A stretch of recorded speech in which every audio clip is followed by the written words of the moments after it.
It's Mr. Young. And it's Florin in the building. How are you, my brother? I'm doing all right. It's a Sunday as we record this. And as always, we are like, as the week unfolds, we're like, there's no big event happening.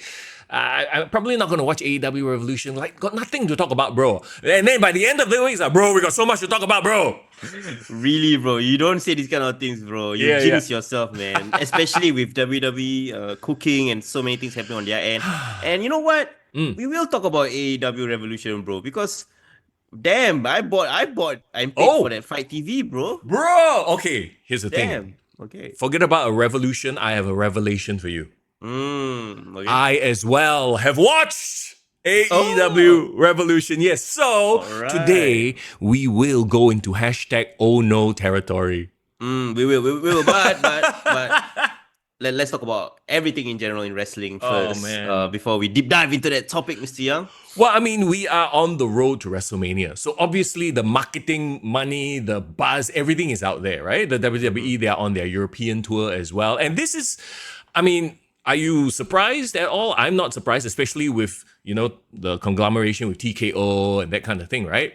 I love it. I mean, they got the European detour, I would say it's even more of a detour than Elimination Chamber. They always say Elimination Chamber is like that fork in the road. Yeah. But they, you know why? I think this makes sense why WrestleMania has been pushed back. Yes, I was about to say, they're like, okay, we have all these committed dates. Let's just do WrestleMania a little bit later. Because usually they would do live shows, like live events. This won't be on TV, right? But the fact that they are putting it all on TV and utilizing the Netflix platform so that they can go live at their time zones. Correct. Very interesting. They're catering to the international audience, truly global. Yeah. It's truly like the WWE is truly global. I mean, it was always global, but now, like more than ever, right? It's the UFC model, basically. Yes, correct. And they maybe toned down a bit of the Americana that Vince McMahon used to push out, right? Which is the perfect thing to do, because if you think about all these untapped markets, right? For how many years they've been trying to, get a foothold in India. Europe obviously is their focus right now, but one day even in China, like again, there is no WWE in China to speak of. There is probably like indie wrestling, a little bit small here and there, but it's not shown on TV. Just imagine if they finally make that deal. Correct. Or if they finally, they've been trying to build a Chinese superstar for years and ages. Yeah. But while Boa didn't set the world alight, I believe... Neither did Xia Li. Hey, I want to talk a bit of TNA, by the way, because I realized that Xia Li resurfaced in TNA with a new name and she's doing good stuff over there. Did you see the viral clip, though, of the announcer announcing Xia Li? No, I didn't. Oh my God. Okay, to be fair... I think she slipped up. Yeah, what was the former NXT announcer? I think she's dating Vic Joseph. Ooh, I forget. Mackenzie Mitchell. I think it was her. Somebody correct me if I'm wrong, but I think it was her. She was the announcer for TNA. I see. And she announced Xia Li. What's Xia Li's new name? I think it's her real name. Yeah, like Li Ying Li or something. Yeah, Li Ying Yi. From Chingchong, China. Okay. Bro, what's that, bro? What in the racism is that? Okay. To be fair, if you are not familiar with it, Chongqing, China can sound like Chingchong, China. I will fully I give her the benefit of the doubt that she didn't, and they didn't straight up go racist on that. But you go and see the clip, it's hilarious. I laugh my ass off. There's only one way to confirm it. If you Google it and she really on Wikipedia says she's from Chongqing, China, then that's fine. No, she has been, I believe she's been announced from Chongqing, China in WWE before. I see. Okay. But there's one slip, you don't balik the thing, Chingchong, China. I'm like, oh no. That's horrible. Truly, oh no. But we want to talk about WWE going global, right? You want to quickly dive into SmackDown because, of course, I was up for some reason at 3 a.m. on a Saturday morning. Wow. Playing 2K, we should talk about. So, of course. But I was like, why got the stream starting? Wait, what? This is 3 a.m. SmackDown? Barcelona, it completely left my mind that the European tour started already because I keep thinking Brussels, Belgium next week. Correct. This Netflix thing for us international fans is such a boon. It's so awesome. We no longer have to and the local crowds there no longer have to go for an afternoon show or some weird shit like that, right? That's true. So let's talk about SmackDown from Barcelona and that crowd, though. Okay, this is the other thing. Because these markets are starved for WWE content and live events, right? Yeah. These crowds, they want it. They loved it. It felt like France. It felt like, the vibe of this is a happening show. Yeah. Versus, and, I guess it's not a fair comparison, but you watch Monday Night Raw, right? And the previous PLE in Toronto, which we were complaining, the crowd was just bleh. MSG wasn't so bad, but it's nothing. The crowd was shit compared to SmackDown. Yeah, that's wild, right? And what does it say about, okay, of course it makes sense, right? WWE goes around America all the time. US towns always get WWE, right? All the different brands. But the problem is, right, for example, if you go to Chicago, every single few months, right? Yeah. Like that raucous reaction you might have for even a hometown hero like CM Punk. After a while, it gets muted because, hey, I just saw this guy 2 months ago, right? Correct. Yeah, but versus a country according to the SmackDown announcers, they haven't gone to Spain in 6 years, right? Yep. Since before the pandemic. And probably they have never done a show in Barcelona or like a SmackDown in Barcelona. So they know that they are live, they know that they are on Netflix. Yeah. They are probably even more amped up with the thought of that. And you know what else is amped up also? What, bro? Ticket prices. Hey, I am sure they are charging an arm and a leg at this point. I love it, but also I'm very scared that by the time they do come to Singapore, the ticket prices will be way out of reach. Yeah, I saw that the discussion that some of our listeners were having on our Discord, right? This time, remember 5 years ago, bro, we got ringside seats, right? Yeah. To watch SmackDown, or was it one of the live events, right? Live event. Remember bro, how they've much never you done paid? a live TV showing here. Yeah, they've not done that, yeah. But do you remember how much we paid for it? I mean, you were the one that helped report it, right? Wasn't it $500 a ticket? 500 plus, 400 plus? It was 450, I believe. Yeah. And that's just front row live event. If you want front row for a Raw or SmackDown, bro, it's probably going to be 5K. Okay, maybe 4K. I don't know lah. Yeah, maybe in the thousands lah. Yeah. I remember going to SmackDown in London, O2 Arena. Yes. I paid that amount for mid-tier seats. Not front row, mid-tier. Like in pounds? Like 2,000 pounds? Sing. So about 2,000 Sing-ish lah. No. Our front row price. So $400-500. Oh shit. Okay, so actually not that bad. Not that bad at that point in time. Bro, what? You strike Toto, you never tell me. Not that bad. $400-500. Excuse me. No, what I'm saying is $400-500 in UK. That means at least at least £200-300, right? It's not comparable, and it's also mid-sized seats. Okay, but to be fair, that was 2019 when WWE was not as hot as now. Yes, exactly. Yeah.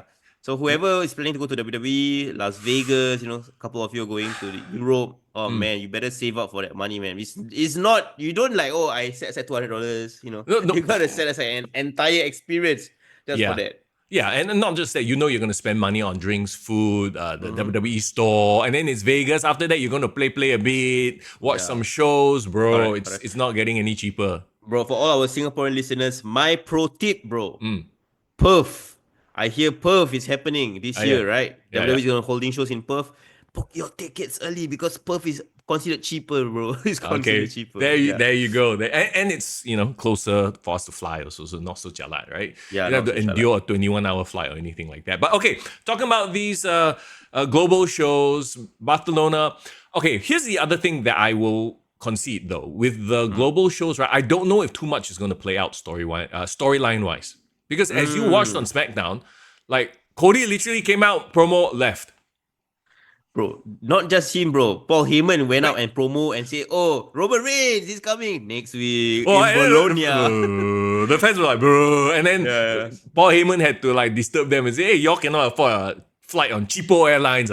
He made some Mussolini reference, bro. Yeah, which was a bit weird, but only Paul Heyman can get away with that shit. Yeah. But no, it is what it is, lah. I get what you mean. They can't give too much. Yeah. Because they got to spread it out. But this European tour, I would say, is different from other European tours because this is technically on the road to WrestleMania. So everything on TV still matters. Yes. I mean, what they've done already, they've laid the groundwork. So now it's just giving us the bits and pieces before WrestleMania, right? So they've set themselves up lah. Shock, surprise, bro. Long-term planning. Who'd have thought that would work in good, proper, strong wrestling programming? Like, wow, mind blown. Yeah. But the cool thing is as well is like, No. We've talked about this. Everyone, or generally most of the roster is over right now, right? Yeah. So you can have somebody who hasn't been pushed to the moon recently, like LA Knight, starting off the show and perpetually over. Yeah. Right. You have someone like Jimmy also, who's clearly has not been spotlighted as much as he's doing. Yeah. But because of his cachet from the Bloodline storylines, he comes out, he gets a pop. Bro, right? Otis and Tozawa, because of that one match Tozawa had with Gunther, like everyone's talking about, hey, actually, he, like, you know what I mean? Like, to your point, almost everybody is over. I wouldn't say everybody is over. Like, you know, Los Gaza are still not over. That's true. No, let me tell you the exception. Let me tell you somebody who's on the trending downwards, bro. Okay. My favorite guy with the tickets. My other tribal chief, bro. He has not been over since losing that Ulufala, bro. So he's now the guy in the background, Fa-Tu, and then, you know what? Okay, when he came out on SmackDown and he was essentially Jacob's lackey, I was like, this is interesting. I feel like they are cooking something though. I feel like this is just the calm before the storm. This might be one of those feuds that starts at WrestleMania or slightly before WrestleMania. You know what I mean? Where he turns his back on Jacob at WrestleMania, maybe even. Yeah. You know who's gonna be the one that helps change it? Who? My real tribal chief, Tonga Loa, once he returns. When is he coming back? When he returns, then suddenly he's like, bye-bye, Jacob Fatu aligns with Tamatonga, and Solo Sikoa kicks out Jacob. I mean, you never know. Yeah, right? But did you see that promo where Jimmy screwed up on the mic against LA Knight? I'm surprised LA Knight didn't call him out. What did he say? He said, I want that US tag team. Then you realize that he caught that, but then he can't do anything about it. He just continued. At least he continued. Yeah, he came out. That was a good thing that he did. What Solo did though... Solo picked up on it, right? Was it right after? I don't know if he was trying to make fun of Jimmy or he himself slipped up. Because he was like, I'm like, oh no, what are you doing, bro? So I was watching that. So I thought you were referencing to that because Solo was saying something that he stopped halfway, right? But I have a feeling that he might be like, he shot like a glance at Jimmy. They were like making funny faces at each other. So I think they were trying to trip each other up in their promo. You think so? Because Jimmy was like, like no, I think Jimmy was trying to save Solo. He was trying to like fill that weird space because you know when somebody's going, your natural instinct is to jump in and for them as performers because they are quote unquote rivals, right? Then Jimmy, you know, like that makes sense to me as a performer. Maybe. I'm not used to Solo displaying so much like personality. You know, I'm so used to like stoic Solo, but you know, of course, when he became a tribal chief, he's trying to have a bit more of like that crazy vibe. And like, you know, it's very hard to reckon now post Ulufala match. Yeah. You know? We are getting closer and closer to I got tickets.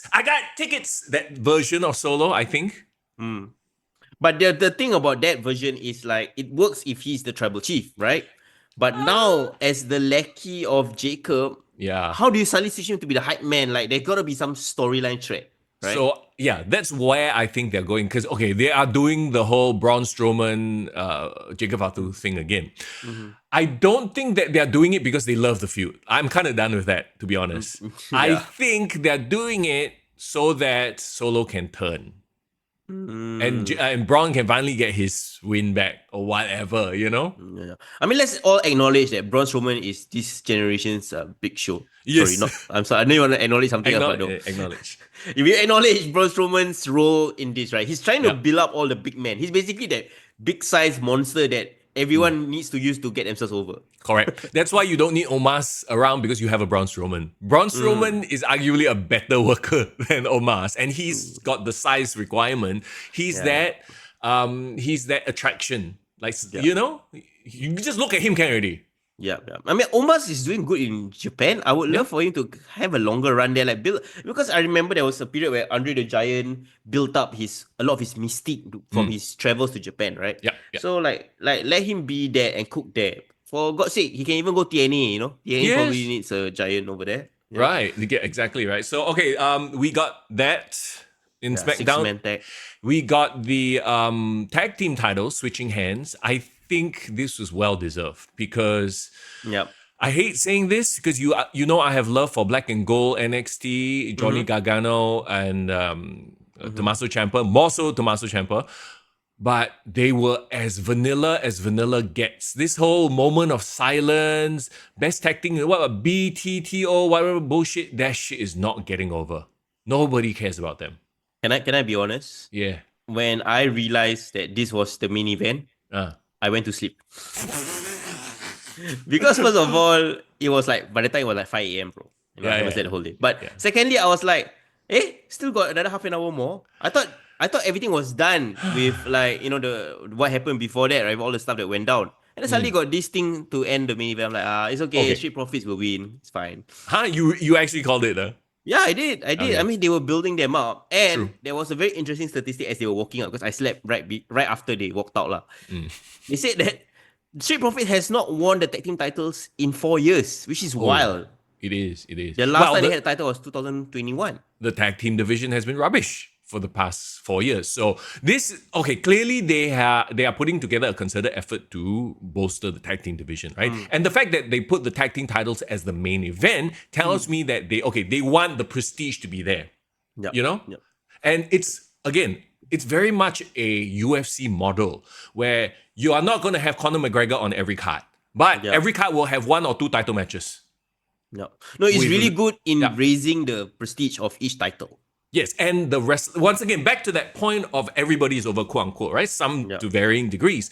But the fact is, you can always now put a title match as the headliner, as it should, because it brings up the grandeur of the event, right? So if it's a random Raw, random SmackDown, so if you think about it, you just talk about it in conversation. Oh, yeah, Raw had a cage match as a main event. Then SmackDown had a title match, Yeah. No, it makes a lot of sense, right? Like, again, they couldn't spotlight the women's World Heavyweight Championship match at Elimination Chamber. But what did they do? They make it the main event of Raw. So now, at least every single Raw SmackDown, there is some stakes, right? You might not even have your main top star, but you always have a title match to and that's why you notice in the past couple of years, they've been increasing the number of titles. I mean, we make a joke about it, are they like trying to be Tony Khan, who loves titles? But I think we can now see the clearer picture in that if they have a lot of titles, but if they can make everybody over and those titles mean something, then every week you have something with stakes.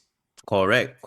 And they give people things to do, right? Like you won't have the Kota Kai challenging for the women's world title, maybe not yet. Yeah. But makes sense for her to, face for the Intercontinental Women's title. And now that could be a main event, bro. A main event in Brussels or in some random town. Correct. You got a title match as a main event. Yeah. You can do Chelsea Green versus Michin all over the world. Yeah, right? Exactly, right. It's an attraction match. Yeah, that's sick. Like, it is fascinating to see WWE at this point right now. The only thing I worry, and I think this is what happens in a lot of football, right? The one that suffers are the fans.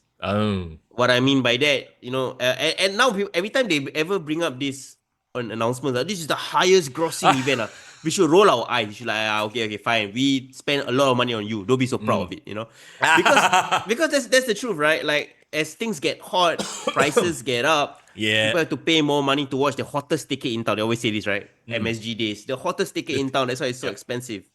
I would argue, instead of selling out by the price ticket, sell out by the number of people. Let more people watch your stuff as opposed to checking out the prices. To be fair, they do as well. When their clips break like records on YouTube, they will boast about it. Basically, anything they can boast, they will boast lah. It's very corporate. That's true. Yeah, so I think, It is. But again, like, I do not want to go to WrestleMania and I had to spend like the down payment of a car, That's what I always say.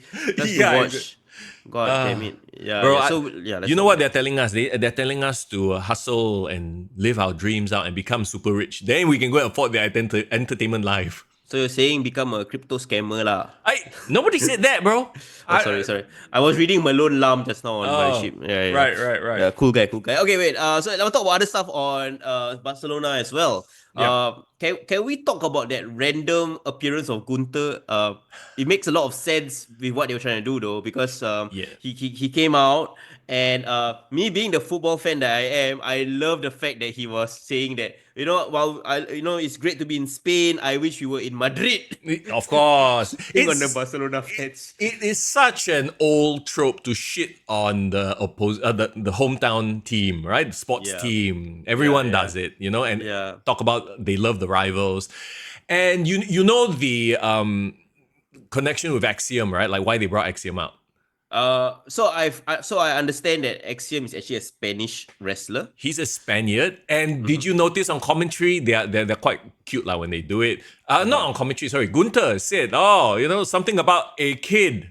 Yes, and because that was Axiom's name. In NXT, then he changed it to Axiom, but yeah, a kid was his name, and then of course the hometown fans caught that reference. They're like, oh my god. I mean, he's NXT UK. I've seen his matches against Gunther, and bro, actually, right, kind of a good-looking fellow, bro. I do not know why this guy have to wear a mask. When I saw his photo, you know what's the comment? What? Hey, that one Enrique Iglesias lah. Why is that guy in a mask? I don't get it. So the moment he opened his mouth is when he become, I think he can rival Dominic Mysterio as the hottest Latino in a Spanish-speaking guy in the WWE roster. Maybe he didn't want to, outshine Nathan Frazier because Maybe. Bro, you want to hear a Loki heel thing, bro? Yeah. So I was like curious, right? Axiom, I haven't really read up about him. I Google him, I Wikipedia him. Guess where is his hometown, bro? It's not Barcelona? It's not Barcelona, bro. Wait. It's Madrid. Oh, okay. So of course they had to say from Spain. They can't say from Madrid, you get booed. Yeah, exactly. Oh my god, that's hilarious. Yeah, it's hilarious. So, but they know that they've had that rivalry before, right? And they work well together. Like, dude chopped the shit out of. He made Axiom look good. He does. Gunther has been on like a streak of great TV matches, bro. Yeah. He's like the workman's, workhorse champion. Yeah. He brought that mentality of an IC champ with all that great matches, and he brought it to the world title picture. And according to the internet, I saw that there was a dark match after that. Yeah. And bro had a steel cage match with AJ Styles, bro. Yeah, which apparently was a banger, and people were complaining, why is this not on TV? Why is AJ Styles not fighting Gunther for the world title, bro? Well, here's the thing, right? And we always talk about it. Sometimes going to a live show that's not a telecast show is actually better. Because that's where they cut loose. They have fun. They don't need to adhere to the logic of the universe on the TV universe, Yeah. We had a banger match. Remember when we watched Seth Rollins versus Nakamura? That was the main event. Yeah. That would not have done well on TV because Nakamura will never be perpetually over. So that was a fun thing I watched. And of course, they had to show the Barcelona football players at the side. They had Lamine Yamal, which is really cool. But one thing I wanted to say about that whole entire thing, right, was that WWE is very, very smart in the sense that even when they go to TV shows, right, they always target the hometown, or at least have an opportunity to bring like a hometown crowd hero to that arena. So at least even if they don't win, they don't lose, like Piper Niven in Scotland, they get that opportunity, they get that shine. They are a big enough brand that they can do it. They just reach out their PR agency, whatever, say, hey, we need celebrities in the front row. Who can you get us? And then they do their thing. Yep. It's true. What are you saying? You saying Ken Jeong at on AEW is not a big enough celebrity? Oh my god. We need to go. Wait. I know what you're gonna go for. We will talk about it later in the Oh No segment of the show. Okay, stand by for the Oh No AEW Revolution review. You know who's not big enough to be on TV, bro? Who? Apparently Drake. Drake not big enough to be featured. No, I think he didn't want to. No. I'm pretty sure they asked their permission first. Yeah, I'm pretty sure. So that's SmackDown. Very quickly, Raw from MSG. I mean, that steel cage match. Yeah. Bro, like, they are giving us the goodies for free, huh? Yeah, I'm surprised. I'm Yeah. surprised that, I always thought Seth and Rollins and CM Punk would end up at WrestleMania, but maybe because of what happened at the end, maybe they think that maybe they will offer something better at WrestleMania. Yeah. Yeah. Well, do we really like the idea of a triple threat at WrestleMania though? Because there's Um, going to be another triple threat, which is the women's triple threat. the thing is, this triple threat has a lot of story behind it, right? Yep. So Yep. there is legitimate reasons why all three will be feuding with each other. Going quickly back on Seth Rollins versus CM Punk, I feel like that match, right? Now they Yep. have basically 1-1 in the series, right? Mm-hmm. I think WWE is gonna keep that tiebreaker in the back pocket, maybe for like a SummerSlam or down the road. Yeah. Yeah. Agree. But then Agree. for WrestleMania, they have to bring in this Roman Reigns, Paul Heyman element into this first. It's like a case of just let him cook, let him cook, let him play out this interconnected web of stories, right? Yeah, yeah. MSG, I think, is the perfect place to have that steel cage match. They needed something big, right, to sell out. Yeah. But secondly, they needed a good reason for Roman Reigns to return, right? Roman Reigns returning and interfering in a one-off normal match wouldn't be as fun. But the fact that he returned somehow inadvertently helped Seth Rollins win. Yep. And then remember that stare down that he had with CM Punk because Paul Heyman was checking out on his guy. Yes, Paul Heyman was sayanging poor CM, poor CM, Oh, and then sayang him so like that, stroke him now, like that. now you got dissension, possible dissension Yes. again between Roman and the wise man. Correct. And all of this is happening on WWE 2K release day. So Oh, I know. Oh my god, which we will talk about in just a few moments. But yeah, that and it's perfect. It's just perfect, right? And the crazy thing is, right, somewhere down the line, could we possibly see Roman, CM, Brock for the wise man? well, I do not know about that, but I could potentially see them as allies to Huh? the two-man power trip that's currently rumbling up on top, TKO Ah, final boss and John uh, Cena. oh my god, Can you Rock think and about it? Cena versus Brock and Roman and CM. Or like Holy sh! or like Roman and CM can be the allies that, Bro, Cody Rhodes needs. let me cook. Let me hang on. Okay, no, Oh, this is ridiculous. This is absolute fantasy. But you talk why about not? you talk about power trip, right? Mm. Throw in one member of the two-man power trip into the heel side lah. He hasn't been around for a while. Imagine Rock, Cena, and Stone Cold. Oh my god, you want Stone Cold to turn heel at 60 years old? But okay, this is just absolute fantasy versus the Paul Heyman guys, Brock, CM, and Roman. Bro, I mean, it would be absolute like that will destroy the universe, bro. it would. The universe would literally implode upon itself. Explode, But yeah. I don't. You know what? Give me the match. I don't even give a shit about a story. Just give me the match. Yeah, bro. Let's lean into those rumors because we have seen on record Stone Cold say that he will be in Las Vegas at WrestleMania weekend. I mean, he does live in that area. So, he What? does, and he has also gone on record to say that actually he was asked to be at Philadelphia, right? He turned it down because of some family stuff. He couldn't make it that trip, but he does want to be involved. So, I don't count Stone Cold out, man, from appearing at WrestleMania. Bro, But to help who? he's probably gonna be part of the portal scene. Yeah, That should be just the term, the portal scene, where everybody and their mother come out. Okay, one more just shot in the dark, wild nonsense booking. What if we can't get Stone Cold? I know he's supposed to be retired, but let's face it, none of these people retire because this man, even though he is the conscience of the WWE, he has also been the leader of a corporate ministry. Ooh. Okay. I'm just kidding. I don't think Undertaker joining forces with Rock and Cena would make sense. But think about it. How crazy would that be? A decade ago, we were complaining that WWE was relying too much on their part-timers. Yeah. And we have had suddenly now we have current stars who are over. So we'll try not to go down the alley. No, right? We'll try use not to them sparingly, like a sprinkle of salt, a sprinkle of cumin. Yeah, not all the time. Yeah. That's true. Okay. Yeah. Thanks for bringing me back down to earth. I have to try, Mr. Yap. One of the good things I like also about the MSG, right, was Cody's promo as well. I felt like this promo actually was a vast improvement on the SmackDown one. Because the SmackDown one, he was too I would say passive in his response, right? Okay. Yeah. But on Raw, he was literally calling Was out that the John one Cena. where he called Cena a moron?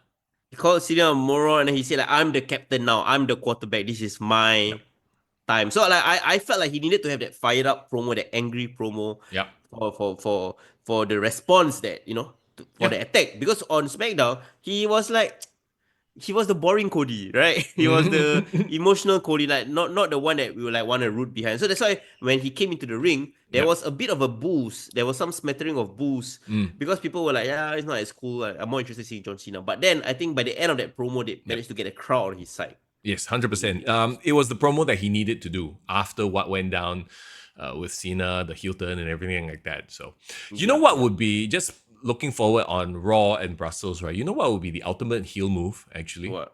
I don't think they'll do it, but it would be, as a heel, it would be perfect because they've been advertising it as Cena and Cody in the arena together, right? Mm-hmm. Oh, okay. You know what I'm saying?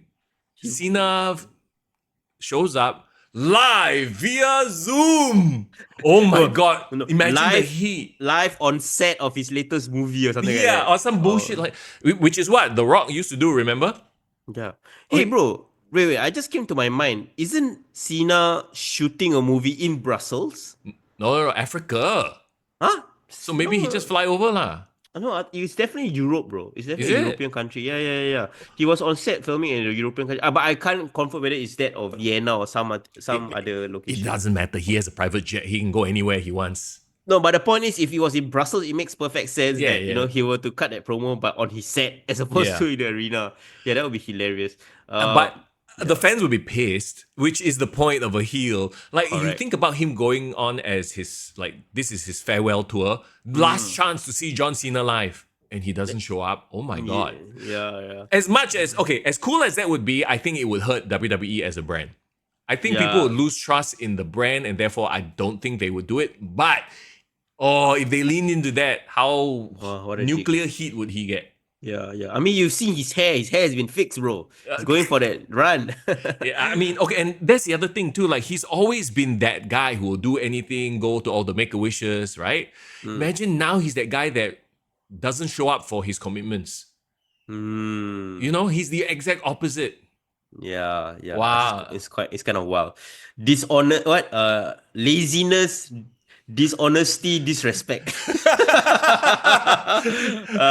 All the triple D, that's his new thing, huh? Yeah. I'm still hoping he's coming back to like his old songs, or very bad Batman, or like some heel theme song. He needs to get rid of that. The crazy thing is, everyone online that in interviews, I think Logan Paul said it as well. It's like, it's a shame that his final run is his heel run, or it's just going to last a year. Like, we want more of this heel Cena now. And he hasn't even started showing off what he can do as a heel. Yeah, exactly, right? So I'm like, oh man, okay. We can't wait for that. But as a heel, he could go back on his word and say, "Oh, actually, I'm not going to retire." Imagine why would that. I retire when I'm making so much money? Whoa. Yeah, boo. Yeah. Screw you. Go and retire, boo. Yeah. But that's the problem, right? He's gonna be a lovable heel, or like a heel that we all like kind of admire, right? It's really gonna be tough on Cody, I must say. Cody, the problem with Cody is that, yes, he is a genuine babyface at this point in time. He turned down The Rock's offer. And some of the times we all are aware of his flaws, right? He can be very meandering with his promos. Yeah. He can be overly emotional sometimes. Why would a dude would be like, oh, you know what, I want to support Cody over this Rock and Cena, right? The funny thing about Cody, right? And tell me if you agree with me. Like, do you remember him? Actually, you remember him in AEW? And our big criticism was he's too verbose, and he's a bit up there. Yeah. When he's supposed to be a man of the people. In fact, in WWE, they portrayed him as the man of the people fighting against the corrupt bosses. Yes. But he's not his dad. He is like flamboyant. He has the big cape and everything. It's like, he's such a paradox to me. Bro, he's a nepo baby, bro. Yeah, no, he's Let's paid just his be honest. dues, bro. He's paid his dues. Nah, that's fine. No. But I get what you mean. His qualities, I would say, represent middle America more than the working class, right? Yep. Um, The middle management champion. Stone Cold was the working class man. Yeah. We have Cody, middle management representation. Let's go. But the thing about him, he speaks people into the building. So Yeah, he does. he is definitely someone that you pay attention to. It's just that how can you portray him in such a way that is like, I want to vote or not vote for this guy. Sorry, so he does look like a politician. Yeah. How do I root for this guy? How do I have a connection? My connection to Cody, I think, is really the fact that he was the only one who had the balls to go against WWE when it wasn't the cool thing to do, right? AEW, he set that up. And I feel he's an innovator in that sense. So I think that's something I can respect about him. But yeah, it's going to be very interesting to see this next 8-10 weeks. How is he going to battle through all these challenges that trial by fire that John Cena and The Rock is going to give him. Cena as a heel, to your point, I think Cena as a heel is grabbing all the attention, so much so that yes, Cody is a bit of he's fading into the background, right? So yeah, it will be very interesting to see how he raises his level to match heel Cena, which is something we've not seen in 20 years. Yes, for sure.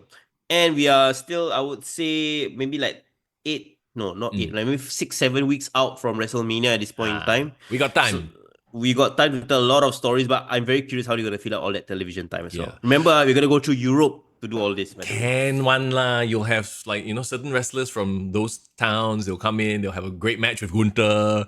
The same formula. Before we move on, there's one more thing I want to talk about. Going back 2 weeks on SmackDown, not Barcelona. Let's talk about the breakout Oscar-winning performance by, you know who I'm talking about? Yes, of course. Bianca Belair, Naomi, and Jade Cargill. And all of a sudden, Naomi is an interesting person. Jade, who we all know still needs a lot of work in the ring. But suddenly, there's a reason to root for her. And then you got Bianca still apparently she didn't orchestrate it, but is she faking it? So there's literally intrigue in that storyline as well, where previously it was kind of just, who attacked Jade? I gotta give credit to WWE because this so-called Big Three betrayal storyline, right? It's not even for the world title. I would even argue that Bianca's involvement in the world title is a hindrance to the storyline because they're complicating it. So I don't understand why she's even in this three-way with Rhea and Io. I would rather see Rhea versus Io. I know we've seen that before, but you know what I mean? So maybe along the way she gets removed from it because she has to deal with this drama with Naomi. But Naomi she's one of those ladies, right? For whatever reason, she always gets brushed aside. She always has solid matches. Sometimes she nails it, but she doesn't get that big push that interesting storyline that makes us want to boo or hate her, boo or love her. So now she's finally there. Everything changed when she called Bianca, "You ungrateful bitch!" Right.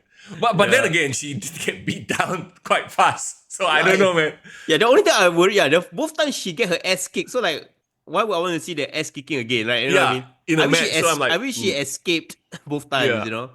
I like that they have a storyline though, and obviously they want to, invest in Jade, right? So I feel like maybe Naomi will be the sacrificial lamb to Jade Cargill without hurting Bianca. That's why they're moving Bianca away from this. Yeah, but I think also Naomi probably is, invested in Jade's success. Behind the scenes, wanting to put her over, right? Speaking of that, promo, do you see the recent promo on Barcelona where she had a talking segment in the empty arena with Katy Kelly? And then Liv and Rhea, I'm not Rhea, Raquel. Chocho her a bit. Yeah. But I was kind of listening to that promo and I looked at how Jade was performing. I was like, hey, this girl can actually really cut a promo, right? She can really sell this angle really, really well. And I was like, hey, damn, this girl, I can see her as not just a star who can have aura, right? But who can actually carry an angle, do a storyline. She never had that in AEW, right? Yes. Right? Because in AEW, she was just I'm all about the money, I'm cool, blah, blah, blah. But here, she can actually show a range of personalities and emotions. Really, really interesting how they're using her. I know, how crazy it is, right? you have all these talents, but if you don't know how to use them, you don't position them properly, then nothing happens. Which we will talk about in just a little while. Okay, #Oh no. let's go. All right. Let's go. So that's your Raw and SmackDown sort of a recap. Do you want to talk about NXT Roadblock first, or do you want to talk about the video game? Ooh, okay. Let's talk about NXT Roadblock because it happened earlier, so we kind of want to go through that. One first thing I want to ask to you, bro. Yeah. They said that this NXT Roadblock took place in MSG, but it's not really the MSG arena. It's the theater. Do you know? Yes, so it's in the theater at Madison Square Garden. I believe it is like another part of MSG, I guess. Hang on, let me very quickly Google that. Yeah, I'm assuming it's like Esplanade, and then there's like a black box theater. Yeah, yes. So it is a theater located in MSG. It seats around 2 to 5,000 seats. Wait, so in the whole entire MSG, they have their 20K capacity, and then on top of that, they have a 5K that is closed off. Correct, yeah. It's like a smaller theater, like you say, Esplanade. Wow, that's wild. That's wild. It must be pretty new. Hang on, let me just check real quick.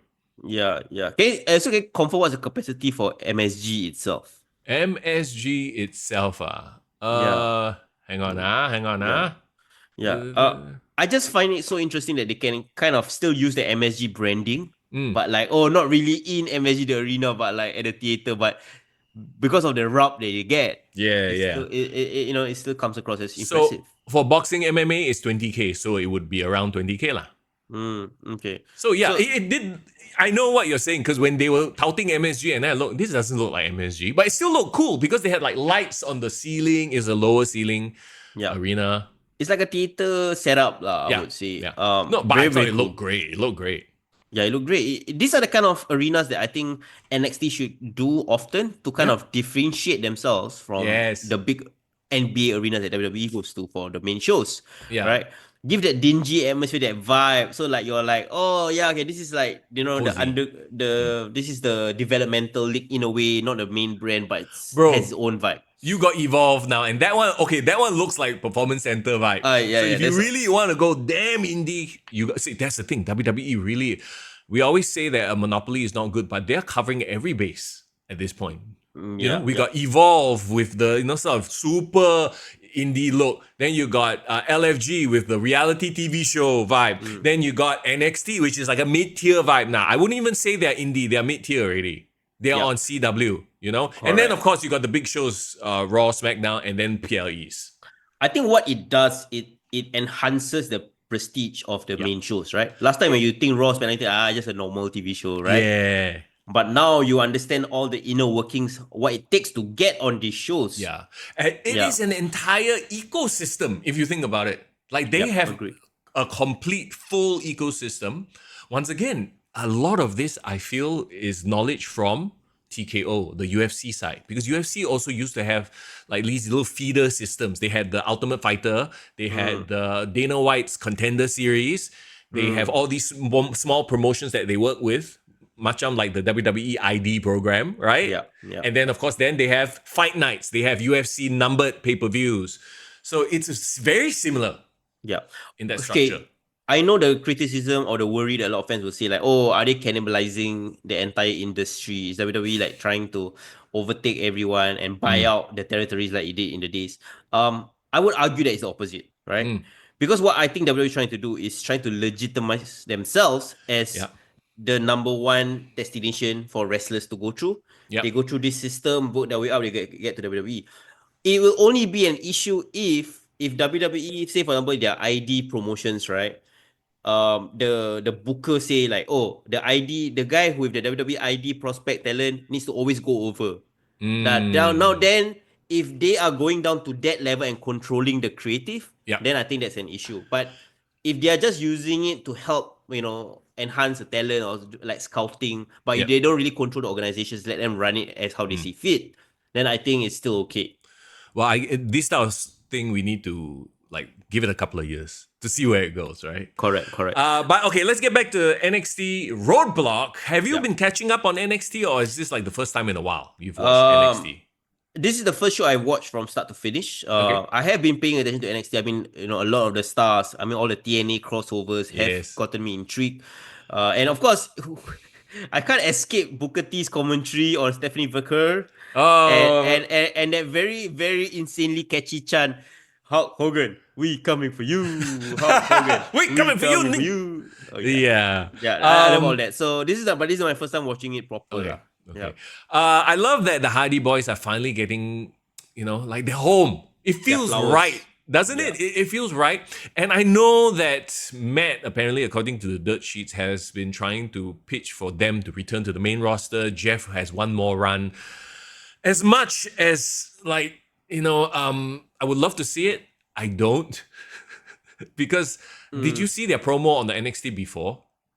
I've seen the TNA stuff recently, Okay, lah. it's Yeah. it's rough. Like they would never promo guys, and with age, it only gets worse. They You have know, become the grizzled veterans, and not in the way that it's like, wow, I'm like the Randy Orton grizzled veteran. I'm like the Chris. wrestler. Yeah, no, they are the Yeah, Chris Jericho. No, they are not. They are better than Chris Jericho. yeah. Who's a They're better like example? no, they are like the Terry Funk, like Yeah, meandering around the indies, Not meandering lah, but you know what I mean. yeah. They should only do a main roster run if they are part of that year's Hall of Fame. That's my thinking. Yes, I agree. And as a one-off, they shouldn't try to do a 2 year. Like they shouldn't do a Mysterio. I think it would Yeah, kill a lot of their vibe. correct. They probably need to do like a surprise thing, one-off thing, and like And here's the thing, right? They are known most for being protect what? him. A tag team and Or like a a daredevil Daredevil. tag team, right? Correct.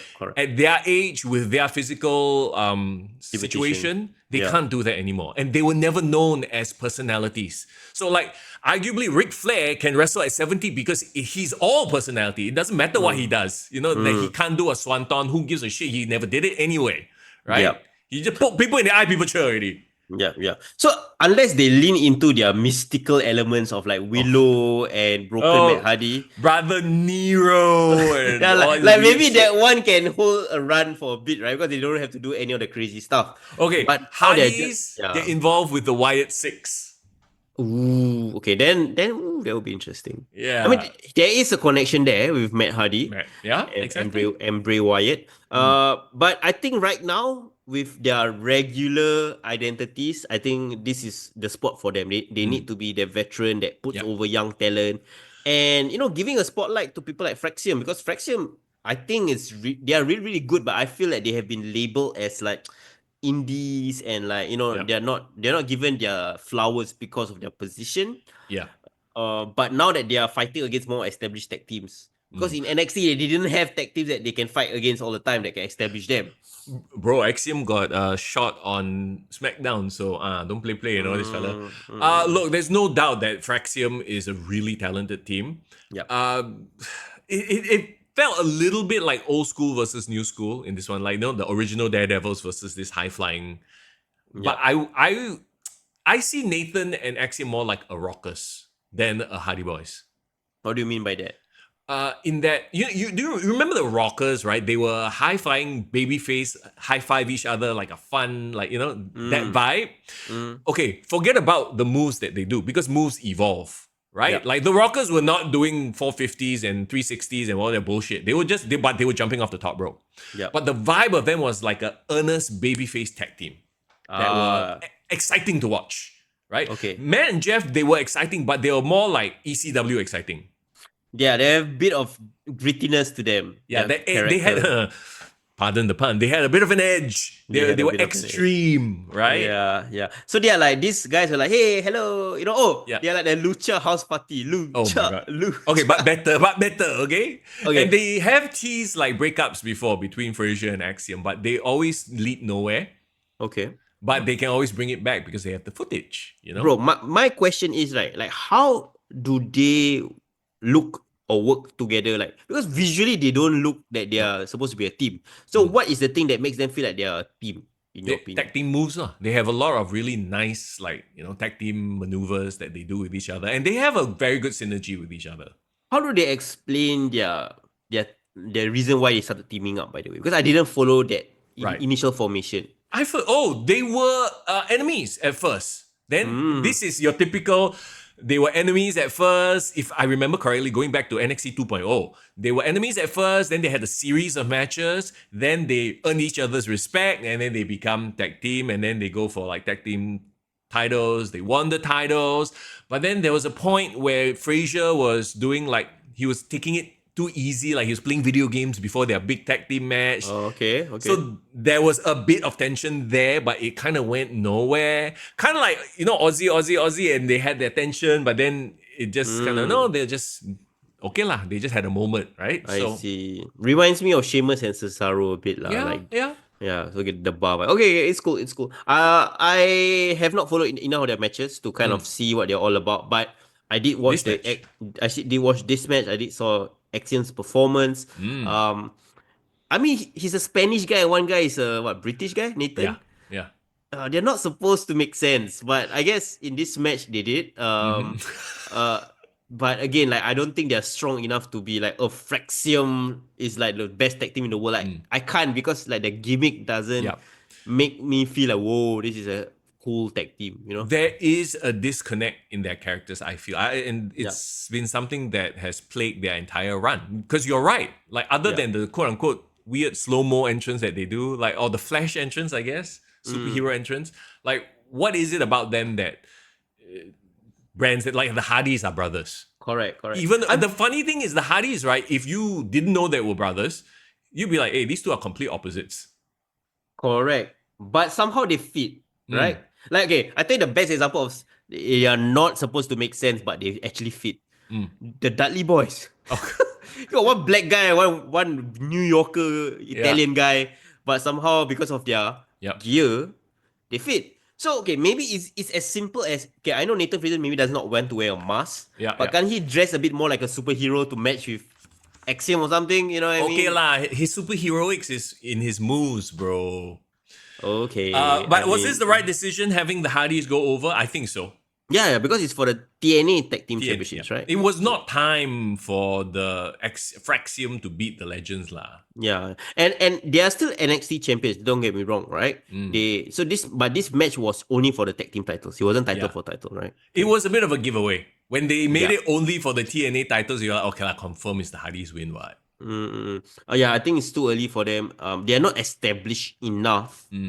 Like, for example, right, if Pretty Deadly was fighting the Hardys, I would say go put over Pretty Deadly, right? I feel bad for Pretty Deadly because they had a thing. They had like but then yes, boy. No, I still think they have a thing. I still think that their thing was at that level. There's an opportunity to push that to the next level, right? But it just fizzled out. But now they're getting serious on SmackDown, so they will probably contend against Street Profits very soon. Let's talk about buff Sabrina Carpenter versus Roxanne Perez. Yeah, she really does look like Sabrina Carpenter.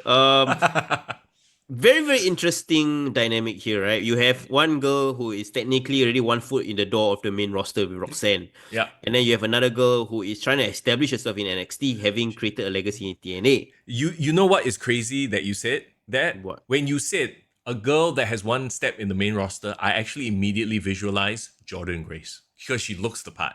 To me, I know Roxanne is the prodigy. They have a lot of hopes pinned a lot on her, but I just don't see her as... I feel like she's going to be a mid-carder for life in Raw and SmackDown. She needs to get a juicy role like AJ Styles. AJ Lee. To be able to elevate herself. What I mean by that, you get what I mean, right? Because AJ Lee, when she was just her cookie cutter character on the main roster, didn't do much. But only when she became general manager, crazy chicks, that whole thing. I don't know if Roxanne has that vibe in her, the acting chops, quote unquote, right? Because AJ Lee, she had a believability about her, But Roxanne, every time she cuts a heel promo, it is cringe. No, she should be a babyface. That's a problem. She's miscasted as a heel, in my opinion. Okay, well, I mean, this is the NXT. You have to understand, in NXT, they let you try both. Like Trick is kind of heelish now, if you realize. Yeah, it's true. Because it's for you to get out all your, get the experience of doing both sides of the coin before you go onto the main roster. So I get why she's a heel now. But I don't know lah. But you compare her with a babyface run, she was much better babyface, right? Yes, because you feel bad when she gets beat down by the monsters. But even as a baby, it's the promos lah. I'm sorry, it's just the promos. She doesn't have it, and the fact that she's supposed to go to the main roster already actually scares me, because if you don't have the promos in NXT, how are you gonna freaking survive on Raw and SmackDown with poor promo skills? Has there been an example of somebody who actually wasn't that well regarded in NXT but stepped up in WWE? I can only think of one girl. But I do not know whether she really showed that charisma back in NXT, and I'm here talking about Alexa Bliss. Oh, yeah. Like Alexa Bliss, I didn't remember anything she did in NXT. I just know she was like a manager for the tag team, right? She did pull off the mean girl aesthetic well. Like, remember when she was with the manager of who already? Blake and Murphy. Blake and Murphy, yeah. Yeah, that's the thing, right? Yeah, maybe she really showed signs of it, but she really blossomed in the main roster.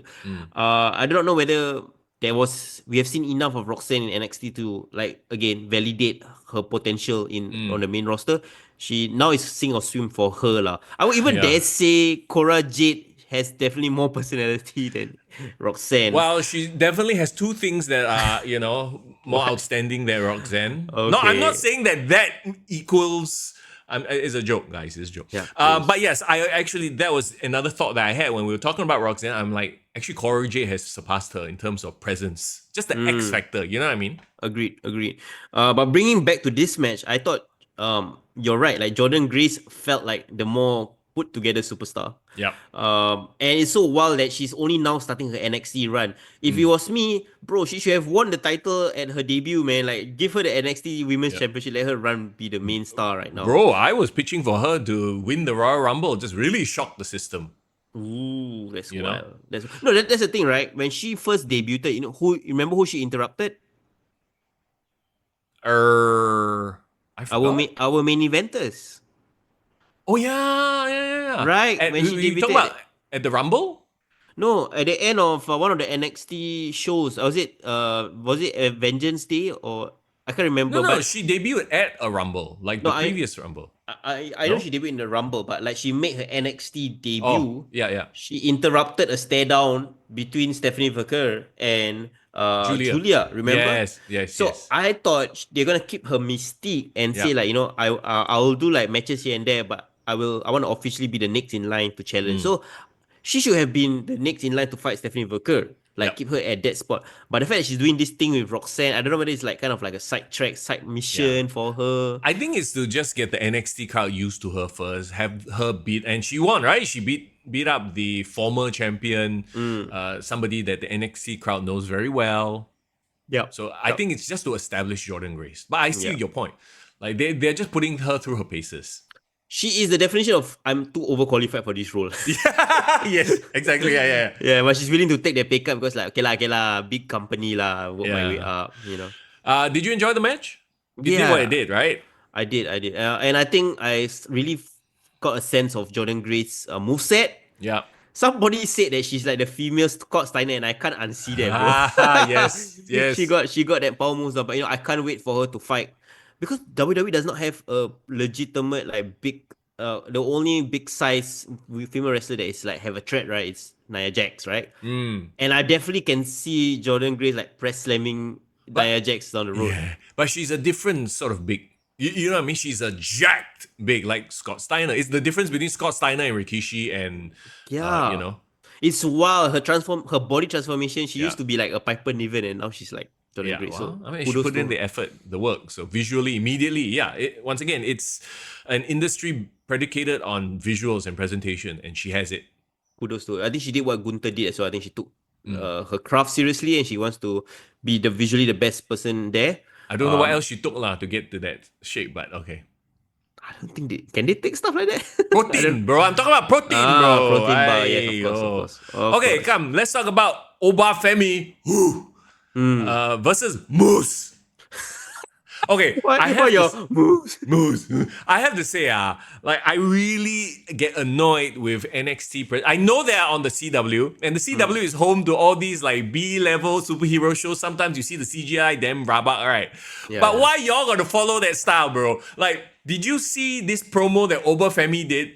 A press conference, and it looked like he's standing essentially in front of a blue screen or a green screen, and then It looks so fake. I'm like, Bro, oh my god. it's like an SNL sketch, bro. Yes, exactly. It's exactly like that. And then it's him making his statements, and then Ava come out, make her statements. I'm like, this is so corny and cheesy. Like, why do you have to do? How hard is it to get a bunch of staff at NXT, sit them in a hall, and actually film this and pretend like it's a press? Like, I hate when they do fake press cons.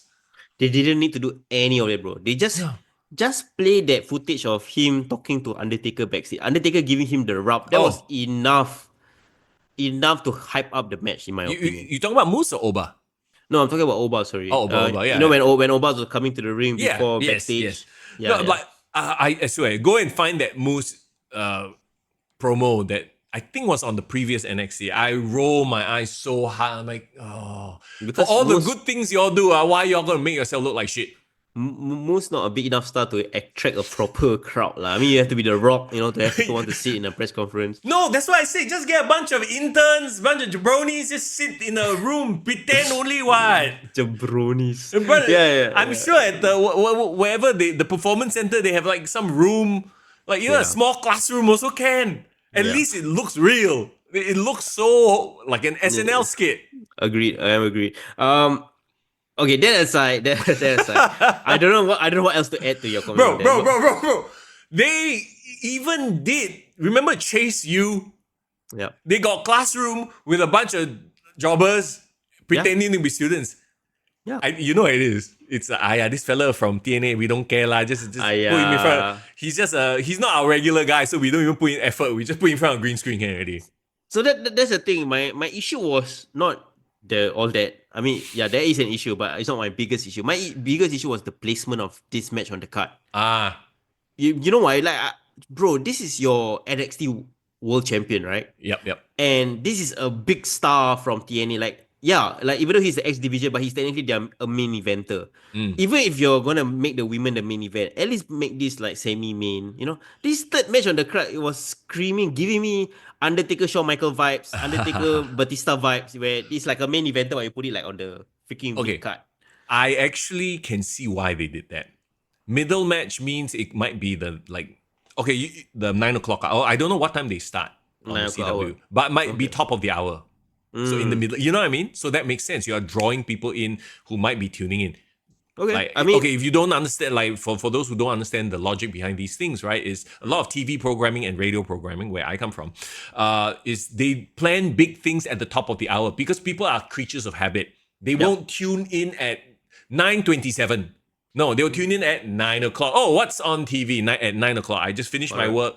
No, it might be an old school mentality, especially in the world of streaming right now. Yep. But that's where this comes from. Top of the hour, you want to catch. And also, ratings come at the top of the hour. So you always want to catch people slightly before, the big match, this big whatever, or have the match already happening and have something interesting happen, just to catch. So you cross from 59 to 01. That counts as rating for both sides of the hour. Okay. I mean, there's a fair assessment of probably what happened. Yep. But other than that, bro, this match, come on, what else is there to say? It's a banger, bro. It's just meat slapping, and again, they kind of gave away the finish, as in who would win, because they only made it for the NXT Championship. So confirm Oba win already, right? Yeah. Why I like this match was, we've had some meat-slapping meat matches recently, right?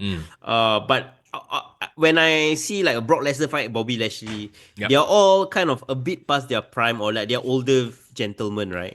So they are visually impressive, but they can't do much, right? Yep.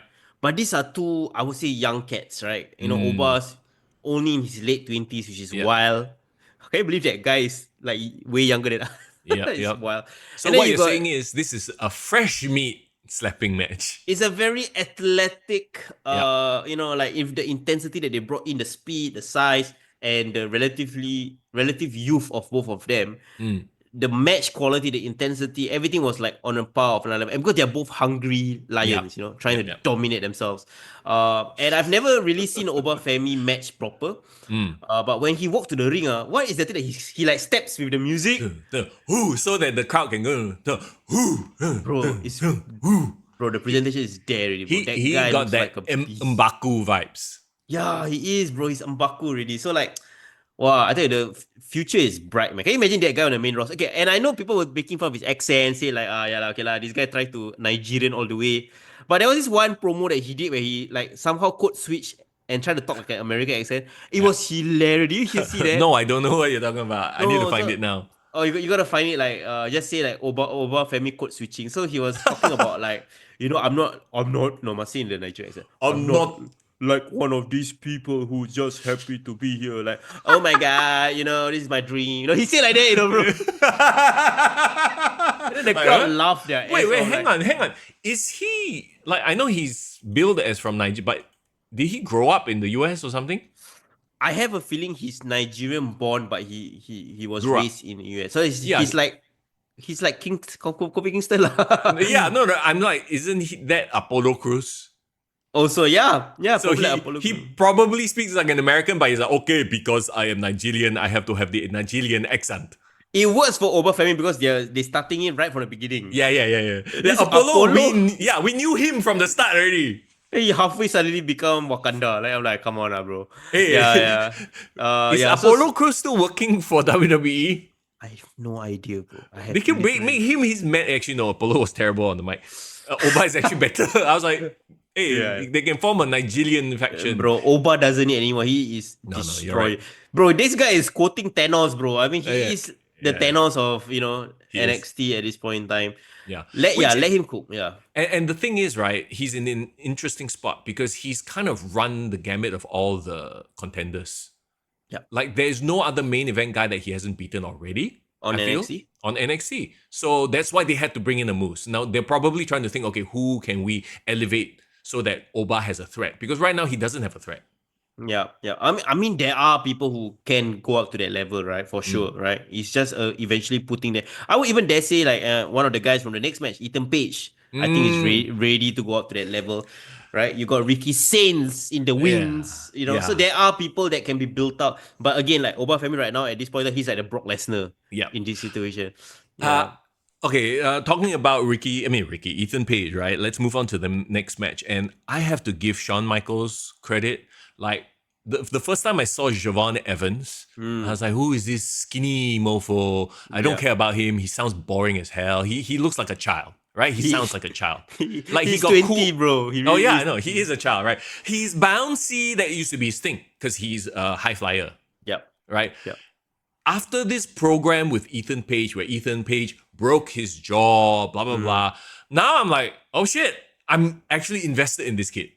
Yeah. Like, like that is the beauty of storytelling. Power of good booking, huh? Yeah, exactly. Hashtag oh no. But like, I would, if you just presented this match to me, like out of the blue, I'd be like, I don't care. I don't care. Right? But because I've seen all their interactions before, the breaking of the jaw, quote unquote, now he has that Achilles heel, whatever. I'm like, okay, shit, let's go. Yeah. And I would even dare say, as far back as remember that one match he had with Randy Orton and then he cocked up the RKO. Like, even all those mistakes that he made and those botches, that kind of helped build up his, sympathy as well. Yes. Yeah. Like, oh, he's a kid trying to make it, he have all these dreams and then he got heartbroken and like betrayed by Ethan Page, all that nonsense that happened. Like, all this storytelling added to his cachet to the point that I don't see him as just another flippy shit guy, right? Yeah. He legit has a name now. A story, Yeah. As opposed to the 100 guys on another roster, hashtag oh no, who are probably amazing workers, but I don't remember them for anybody else. Exactly. It's the story of Spike Dudley to me, bro. It's like, why do we care about somebody getting their ass thrown and, beaten piece to Polar and like all that nonsense lah. Beaten to Polar? I wanted to say what? Beaten pillar to post. Post to Polar. Post to Polar. That's what happens when you fast. 2.5 weeks. That's why. That's what happens. Right. Oh yeah. Okay. So I was saying like so the fact that you care for him, right? Yeah. Spike Dudley, you care for him being hurt because holy crap, this guy doesn't deserve to get hit like that. Yeah. That never say die attitude that helps build up his persona. So again, you're right. Ethan Page really has to be credited for this program as well. Yeah. Ethan Page is a bit like a Timu Randy Orton now. Like a He's budget Randy Orton. yeah, okay lah. I wouldn't give him that such a bad rap for that. Like, what I would say about him is this, right? He has always been cerebral, Yes. even in AEW. Yeah. You always get that sense. Remember when they were pairing him up with Scorpio Sky? Like, this guy is a shit talker. He's smart. He knows how to play a heel. The thing about him that was missing was he was very bland. Yep. Yeah. Well, it's the booking. Now Yeah. he has something to sink his teeth into, like an actual program that won't be dropped in a week. Oh no, let's move on. Okay, that was a New York street fight, by the way. Oh yeah, that was. And it makes sense, right? Why would they want to fight with weapons? Because they have had this very personal feud. Yep. That there was a lot of violence involved in the build-up, in the story. So of course it makes sense to have a New York street fight. So It's been escalated to that level. And they're in New York, so okay, yeah, I get it. yeah. You know, it reminded me of another match that Ethan Page had AEW. And this is gonna be a compliment, by the way. Ethan Page had a really good coffin match with Darby Allin. Okay, yeah. Yeah, and I remember that match very clearly was because Darby Allin did like his coffin drop on Ethan Page while Ethan Page was already in the damn coffin, and the coffin broke. And he was telling the story that he was damn scared because the wooden splinters would have like impaled him, right? If you think about it. But why I reminded me of that match was because like Javon Evans, and Darby Allin, I think the similarity is the fact that both of them, while they're daredevil and crazy guys, there's that connection with the audience, that believability, that sympathy. Like, yeah, he's a small size guy. I want to root for him. So I think that really works for him. There you go. Let's talk about Stephanie McClure, the North American champion, versus Julia, the NXT champion. Man, like, okay, I know a lot of people like why they pull the trigger so fast on these two, right? They are friends, and then they debuted kind of like very close to each other, won different titles. It's because Julia is injured or she needs to take some time off, right? So I've heard. Yeah. I mean, the fact that she could still go in this match, so it's probably not like a horrible injury, like, but it's just something that she needs to go and get fixed or rest lah. Perhaps.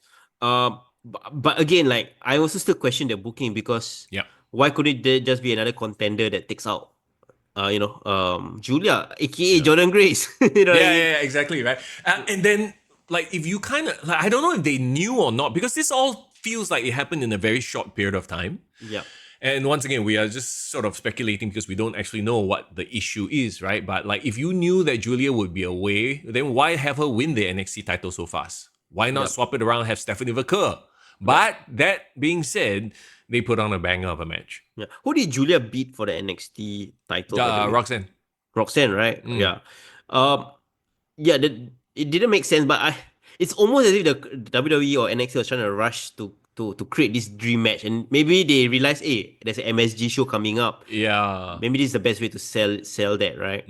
And because it's NXT, you can get away with sort of rushing things here and there because it's not the main roster. It doesn't have those sort of implications.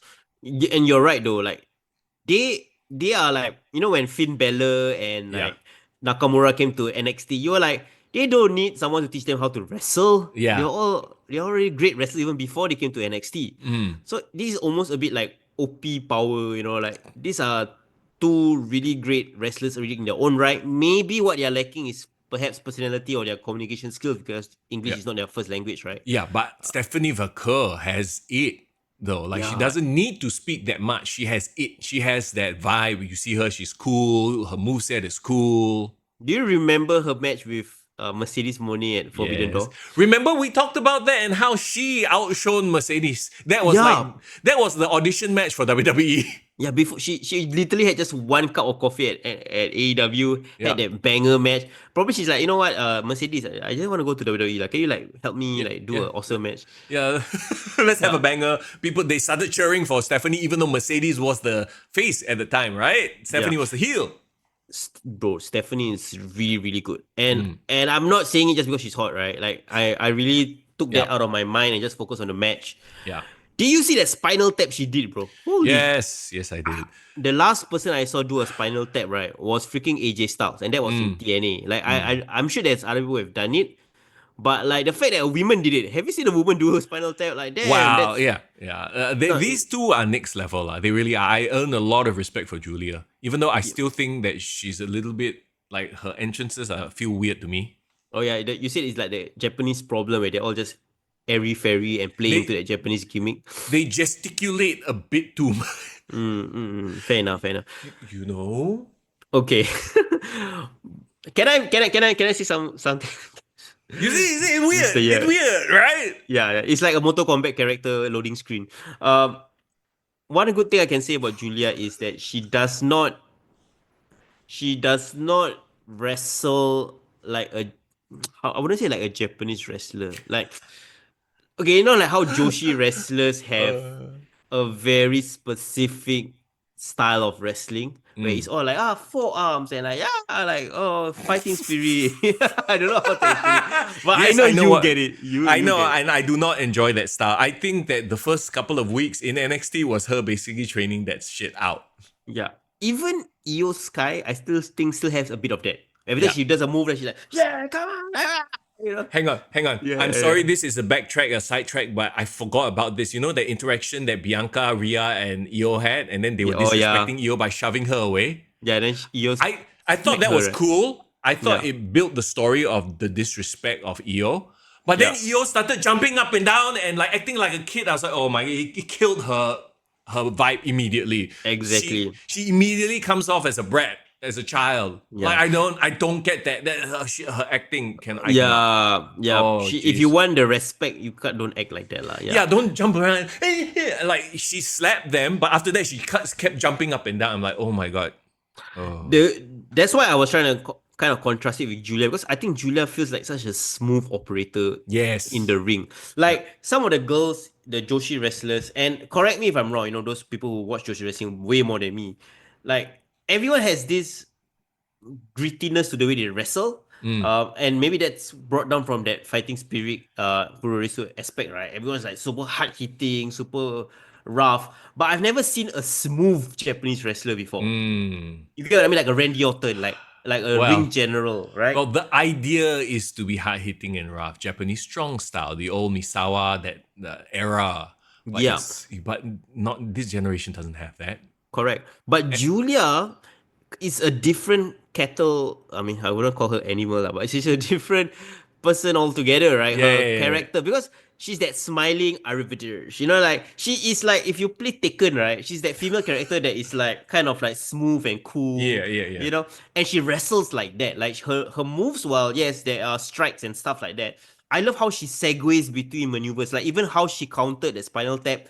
Go into Omar Plata directly into like a Rings of Satan. Like, that is smooth, bro. That is like she went from the Bret Hart school of like smooth wrestling or something. Like I dig that. So I actually appreciated both talents in this match. Both of their skills were really well highlighted.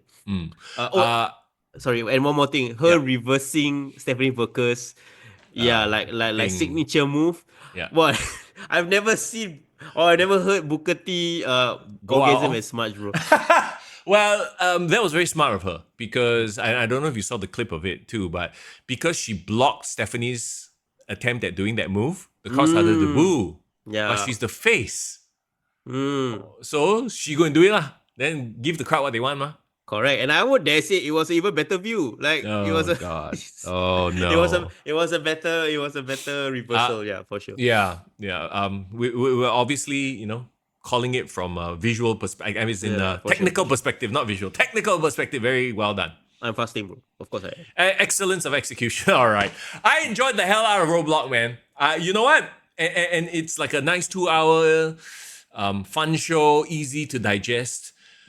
Unlike something we will talk about in just a bit, but hashtag oh no, we'll get to AEW Revolution in a while. We will, but can we talk about something a bit more fun? Because I know that you have put out your video review of WWE 2K, which I thoroughly enjoyed. And me being me, I know it was like 1 week pre-order. Should I buy the Bloodline edition? Should I not? Yeah. But I blame you, bro. I blame you. How you bought? Yes, I did buy the Bloodline edition. Oh my god! Oh, I was about to say, you technically don't have to because all the stuff you can grind for, right? Eventually, It's about It's, you know what it is? They're targeting adults who don't have time. I have no time to go and unlock this shit. I'm like, I'll buy the Bloodline edition, screw it, and then play it 1 week early, you know? Correct. I mean, of course, I'm too lazy to grind for that nonsense. And knowing you, I'm also love playing my GMO, and I'm probably that's Yeah. gonna be most of where my time is gonna be. And so I don't even need to unlock anything. Yeah, that's the thing. Okay, so talking about the game, right? WWE 2K25, is it worth getting? I say yes if you haven't, I know some people didn't get 2K24. If you didn't get 24, definitely get 25. Right? The jump from 23 to 25 is quite big. If you did get 24, there is an argument to be made about not getting 25. Because the gameplay is pretty much 80%, 90% the same. It's just they added a few other elements. The underground match is nonsense. Like, who gives a shit? Just play a backstage brawl. You know, the Bloodline match is a bit of a cluster. But isn't it essentially like a gauntlet match that people just come in and? I mean, no, you don't have to beat them. It's just like a free for all, Yeah, it's a free for all. There's people coming in to disturb you. Yeah. But wait, I haven't played that match. Do you actually choose who are the people that can come out to save you? That's the thing. No. So based on your characters, you can go in and edit their friends and enemies. Right? I see. So based on who, like for example, if I play Roman Reigns, right? Then most likely they will throw out all Jimmy J, Sami Zayn, right? And it's like you have to sort of at random times they'll give you the prompt, then you just press the button. I think it's trigger and triangle, and then you summon a guy. Your opponent has that same power. So at some point it becomes a big clusterfuck of 6, 7, 8 people fighting each other. Is it because I saw, was it your clip where like Cody Rhodes could summon like Dusty Rhodes, American Dream from the grave?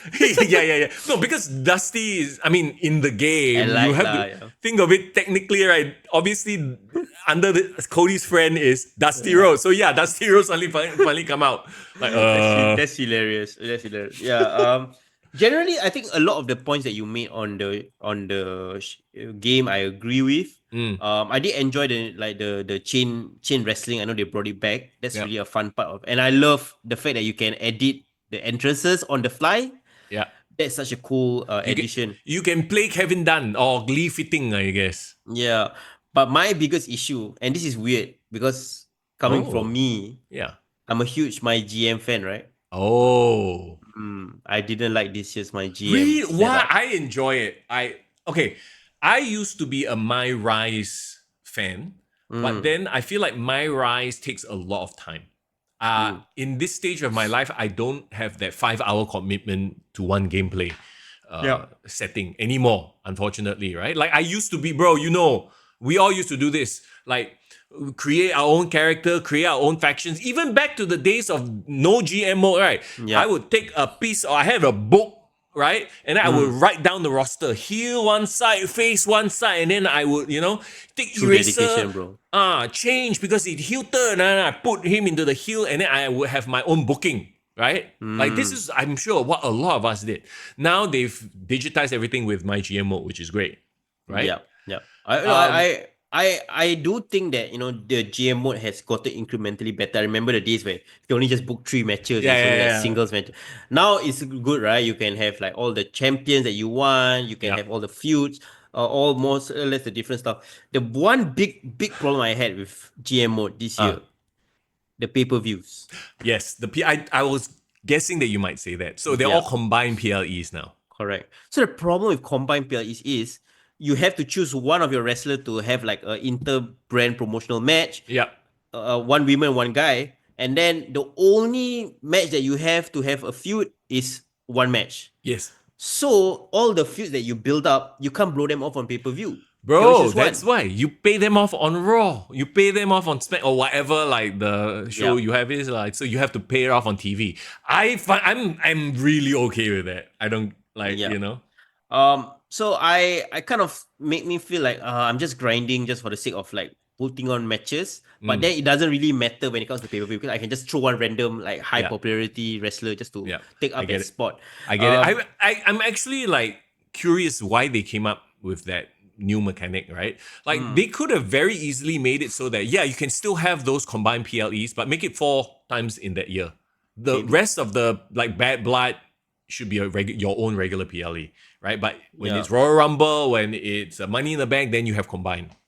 So my guess, and this is where I wanted to kind of throw down the gauntlet with you, Mr. Young. This is something we can probably plan for WrestleMania week. Maybe this is to optimize for online gameplay. Oh yeah, right. Yeah, it so is, if like you're challenging someone, and then like a pay-per-view is where you and me can fight each other for whatever nonsense or whatever stipulation match. But then the problem is like you're compromising on the experience of when you're just playing by yourself. Just didn't enjoy that much. That's true. I don't see that as a deal breaker. I see that as it is what it is, you know. Yeah, I'm assuming you've played more or less every single game mode. Mode, right? I mean, I haven't dived into some of the game modes. Like, okay, the one that I've played the most is my GM lah. Of course. Have you managed to play the island all the way until finish? No, there's no finishing the island. What are you talking about? So it's essentially once you build your Sims character, you're just vibing there. Yeah. So, okay, if you've played the NBA 2K games, they have something similar where you create a character, you walk around the NBA island or whatever bullshit, right? You go into stores, you buy new hairstyle, new t-shirt, new Nike. There's the Nike store, by the way, in the island. So cool. And you know what? But the thing, it screams of monetization. Okay, but I can forgive them for that because 2K25 gives you so much already. Showcase mode. Let's talk about showcase mode and how incredible it is. I think you have to give kudos and like 80% of what makes showcase mode so good. Paul Heyman.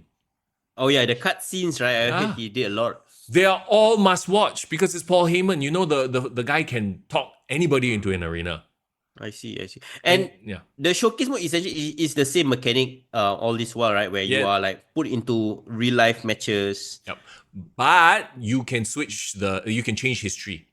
So these are all matches involving Bloodline members. Going all the way back to Yokozuna, there was a Head Shrinkers match against the Steiners. That kind of thing. So some of those matches in real life, they lost, but you get to right the wrong, as Heyman calls it.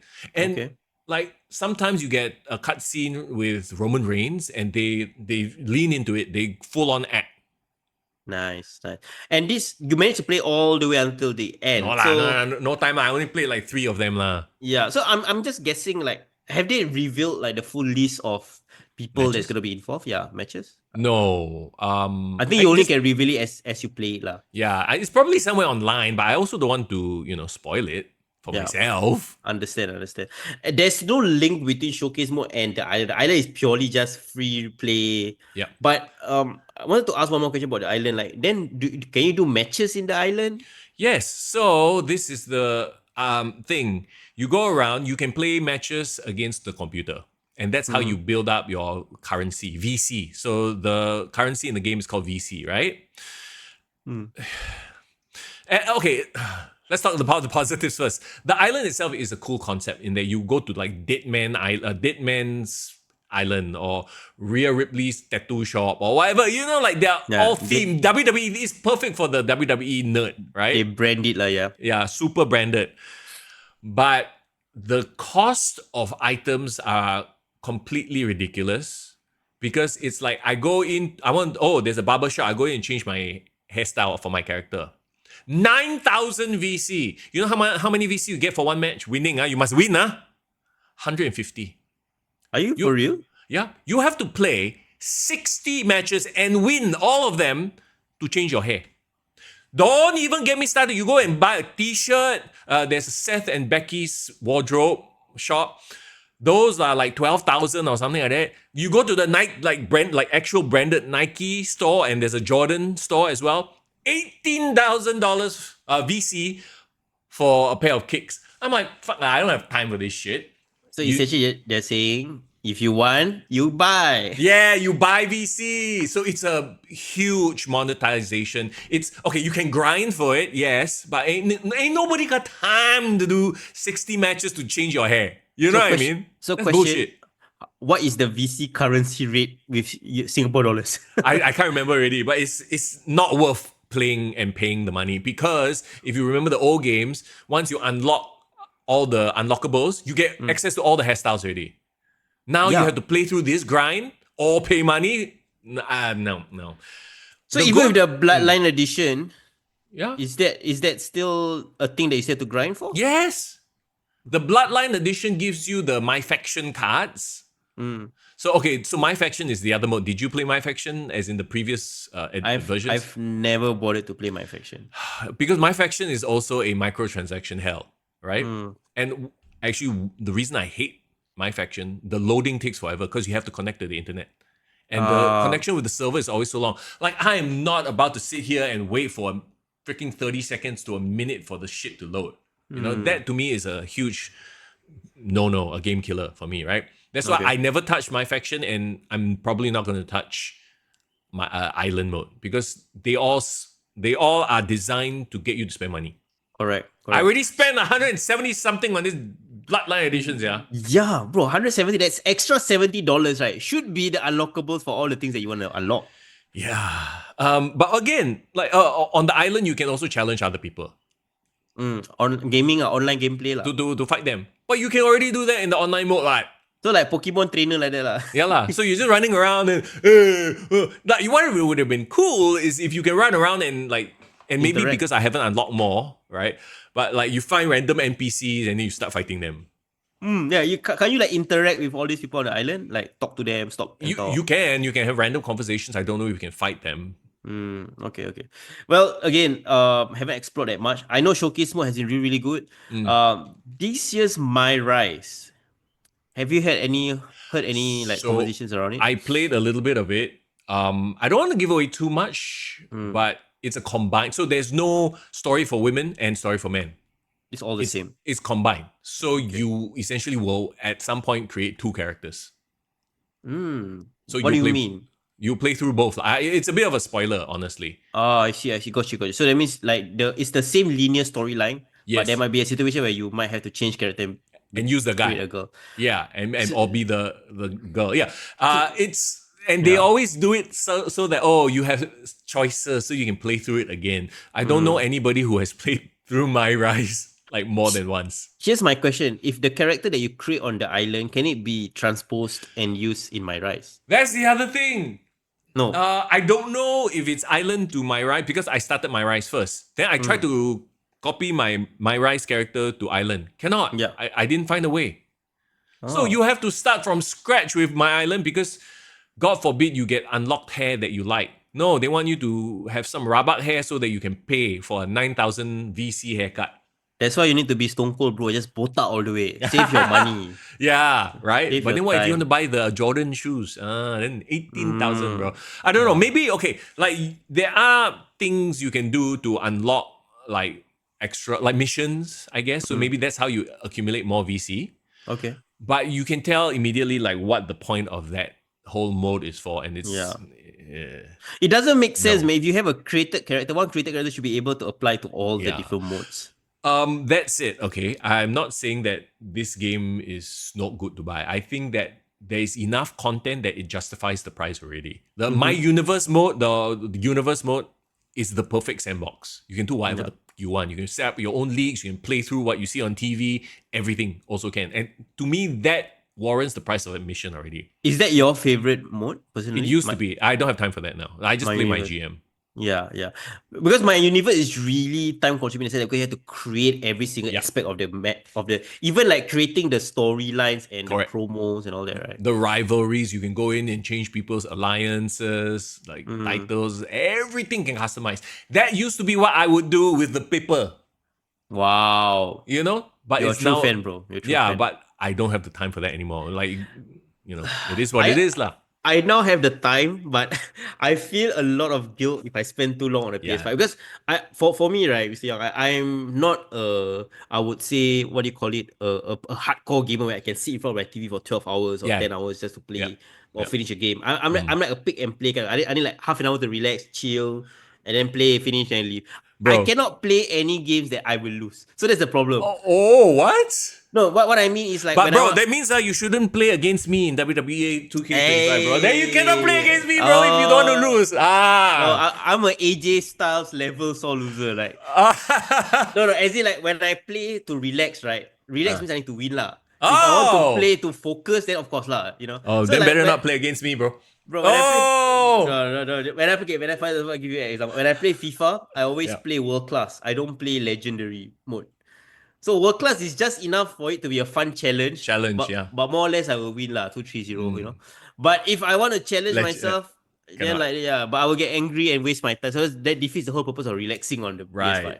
So well, I mean, the thing also that is frustrating for, like, when you talk about universe mode or WWE, right? Sometimes you want that outcome because your story, you are the booker, you have that storyline in mind, and then suddenly the computer gets superpower and beats you, and I'm like, fuck, like, you just changed my correct. So that's why, maybe that's why, you know, as a Tony Khan kind of person, you just need to control everything. Everything needs to be exactly the way you want it. That's why you cannot have it be difficult. Tony Khan should just go and play universe mode and stop. Anyway, okay, never mind. Stamp of approval, yes. The core gameplay has been good since they revamped it. Do you remember 2K21? 22? I can't remember. They skipped a year and they completely overhauled it. And they've been building on that very good engine. So the gameplay is really good. The options of what you can do, it's all there. Just avoid the My Faction or Island modes and you're fine. Yeah. So you're saying that if you just get the typical version which just came out this past weekend, it's good enough. You don't really need to go all out for the Bloodline edition. Yeah, you don't. I mean, at this point, you don't even have the play early bonus anymore because it's past that date already. Yeah. So might as well, right? No, for me, no regrets buying the Bloodline edition because I spent the last 1 week having a lot of fun. Even with my GM and that issue that I had, generally enjoy it. But the problem with my GM is you're so quick to want to simulate your matches that you don't really bother to play matches. So I actually had a chance to watch or even play matches because I just simulate, create and all that. Yeah, I simulate like 80%, 90% of the time. But if there's a match that to me seems like a fun match to play, I'll play it. Or if I want to change the outcome of that match, then I'll play it. Oh yeah, if you cannot get the fixed match card, you have to win it yourself. Yeah. I mean, man, to your point earlier, like there used to be a time where I would sit and play for like 12 hours in a row. But then I think we can both agree we got something called significant other. Significant other and the pressure to be an adult, yes. Yeah, so that kind of goes out the window already, you know? Yeah, I get you. But you know what? Let's do something fun for WrestleMania. I mean, maybe I can propose a challenge. Why not, before WrestleMania, while we preview the matches, we can do a bit of a gameplay, you know, gameplay to do predictions for WrestleMania, or we can do maybe 1 week or 2 week my GM mode challenge. Wow. Because I've never tried the online one before. Right, neither have I actually, so that should be very interesting. Yeah, maybe we can test run it on our own, see whether it's interesting, worth screen capturing. Then we'll do it. We could do it live. Wow. Ooh. But how do you play online if you're using the same console? So you have a timer. So you have to make the decision within, I don't know, you can set the timer. But I'm just going to randomly guess. Maybe like, okay, you have 5 minutes to book your matches. So it's Foreign's turn. I wait for you to do your card. Then, it's Mr. Young's turn. I have 5 minutes to set up my matches and then go into that sim page. I see. So you're saying that we can still do like the podcast like live right now and then we are playing PS5. Yeah, but it's like, you know, I don't know how that would work. We'll have to figure it out at some point. We'll figure it out. I mean, those people on the chat listening in, please feel free to share your thoughts on what we can do. Because, okay, here's the other thing, right? Like, I don't know if it will be... it might be quite funny. Like, I'm trying to book my card, and then there you are talking. I'm like, hey... I'll probably be like, hey, shut up. I'm trying to concentrate on who should I put against who, you know? Bro, those are mind games, bro. I'm trying to distract Can you imagine, like, the GM is like trying to do his spreadsheet and then the opposing brand is like, oi, excuse me. Yeah, let's do that. We'll do a live stream of us trying to play GMO online, and then we'll probably get like the listeners involved to help us share ideas and stuff that we can do. That's going to be... very, very interesting. It will be. Okay, so there you go. 2K25. Yes. Thumbs up. for me. Thumbs up for me as well. All Get right. your copy, guys. If you haven't already, drop us a follow on Discord. Links are in the bio. Of course, all our other social media as well. From the thumbs up, now we have one last thing to talk about. Hashtag oh no. Yes. Let's talk about AEW Revolution. I know we're a bit late to the game on this, but it's fine. Interestingly enough, the reason I wanted to watch it was because I saw the clips of the Tony Storm Mariah May match. And to their credit, the performance they put on made me want to watch the show. So I watched the show. Right? Are you talking about the pre-match packages? Yes, the pre-match packages. And generally, I've sort of kept up through social media with their storyline. And and we were watching when they had their first feud. So I'm like, okay lah, Tony and Mariah, they can put on a banger, right? Yep. I will say this for Revolution. Once again, AEW, and we've always said this, you have to give them credit. They give you value for money. Right? You pay, however much you pay for the pay-per-view, you get a shit ton of matches. So if you divide it, dollar cost, whatever math you want to do, like, okay lah, you get a return. Like, I can't imagine paying that same amount for WWE PLE. Like once, like $50 just to watch. Okay, maybe I would for Rumble, but because now they're all like 4-match cards. Correct. No, I think you're perfectly right. The fact that WWE has kind of like streamlined their match cards, I think it's because of the fact that people are already paying like just a few $10-12, for subscription. Yeah. No need to blow it out and try to pack up the card. Right? But that said, those cards each, even though there are less matches, is what you value, right? I value the storylines. I value these men and women who are over. They are draws. Versus, you give me a whole bunch of stuff. None of it makes sense. It's a car crash after car crash after car crash, and nobody is over. Okay, I wouldn't say nobody is over, but most of them are less over than the mid card in WWE at this point. And that's a problem. AEW is a buffet, right? But no one says whether a buffet is good or bad, right? That's a great freaking way. I just had a buffet last night, by the way. Oh, that's a great way of describing the two. Like WWE right now is in omakase. Have you had omakase before? Oh, bro, I've taken a flight to KL just to eat omakase and take a flight back. Hey, that's actually a very good idea because the omakase there is so much cheaper. Thank you, 3.5. But the standard is as good, if not better. You know? Exactly. So, but the idea is that you get served up like the best version of what that could be, right? Versus you go to a buffet, you pay your $50, whatever, you eat every damn thing under the sun, but after that you feel like, oh, too full already. Exactly. I literally did that last night. Like, everything I can have a bit of everything. So end up like none of it was special. Whereas the omakase is, oh my god, that second dish, wow, heaven, even though it was like this much. Yeah. You know what I mean? That's such a perfect metaphor for... Okay, can I be very, very honest? Sure. Right? Hashtag oh no. No, I'll be as honest as possible, right? I wouldn't say we are objective people. I mean, we all have our biases. We all have our preferences when it comes to watching wrestling. I watch wrestling for the hype, for the story, but I also enjoy good matches, right? So when, we have some of our listeners like Gaddafi who actually watched it there. So when I was like, oh, okay, there's people watching it there. It's actually at the crypto arena, is Staples Center, a proper arena. Yeah. They sold it out. They packed it out. It looked great. They packed it out. So I'm like, okay, they're going to give a lot of good stuff, right? So, okay, fine. I'll drop at $34 Sing dollars, buy off that one-off pay-per-view and watched it, right? And as I watched it, I was like, yeah, okay. Watched it once through, done. Never revisited it again until now we're talking about it. Yeah. So, what that says to me is, like, sometimes if you watch wrestling, right, even you watch a full show, you somehow go back and revisit the social media clips. Yeah. You will go look at YouTube, see the highlights, just to kind of like relive the moment, right?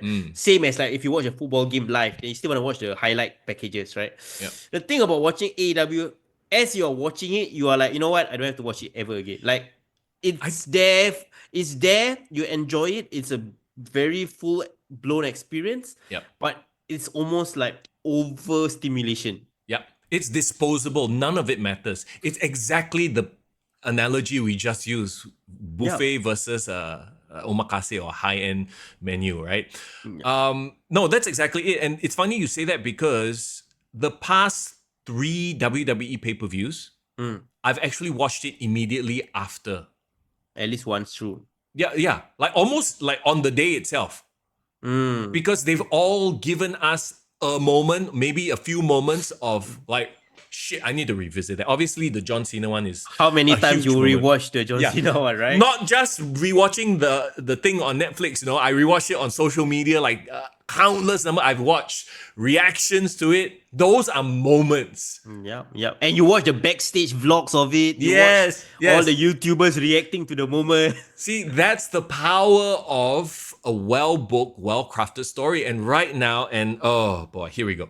So when I watch AEW, it gives me a feeling of a company that you have a lot of talent, for sure. There's no doubting this, right? Yeah. But everyone is just trying to have their own outstanding match, steal the show, as it were.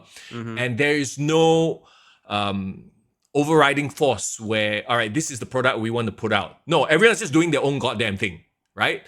To a point where it becomes so hard to just watch through in one setting and you're not elevating the business. WWE, everything is done to elevate the business. And once the business is elevated, everybody else is elevated as a result of it. Freaking Chad Gable is over because everyone is following the vision. Right? Yep. Whereas on AEW, everyone is out there doing their own thing for themselves. Maybe some are doing it for their friends, whatever. And that's why, as a whole, the company hasn't grown. In fact, it's gone downwards in terms of viewership. Because, it's a team versus a group of hype. Okay, let me give you a football example. I'm sure you can come up with a team. Think of a team where they have a lot of high-priced superstars, but they can't win championship. Man United right now. Okay. There you go. Very easy. Very easy. Yeah. Or there was one year at Chelsea. I remember, wow, they bought this guy, that guy, Crespo, Veron, or whatever shit. Yeah, I remember. And then they can't win.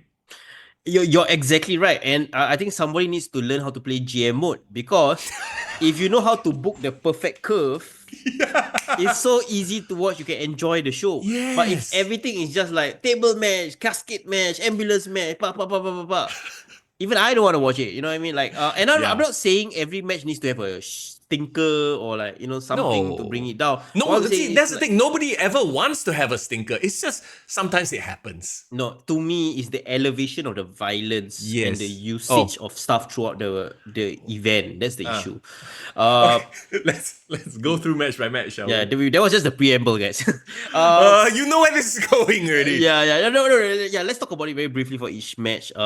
Hangman versus MJF. And again, MJF is a smart man. He knows that the rest of the card is going to be just a bloodbath. So I do the first match, I go home. You notice every time he's not involved in the main event, he will be in the first match. See, he want to go home. Yeah, we don't even have to talk about the pre-show. Let's just ignore all of that. But the first match, I think, sets a good... Actually, right, if the match started with Hangman and MJF and then it built from there, I thought it would be like a very good way to build the card, right?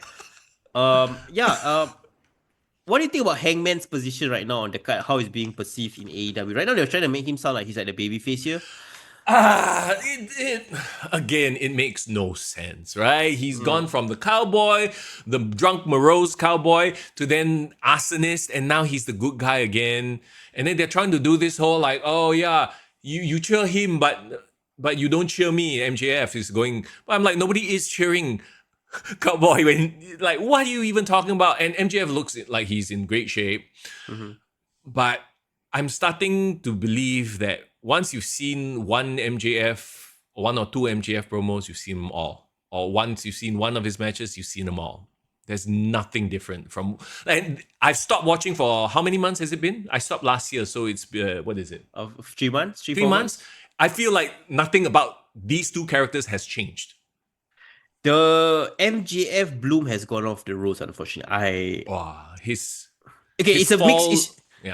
a mixture of bad booking. Not enough compelling opponents. I mean, for God's sake, they had one time they had a mini feud with Jeff Jarrett. Like what?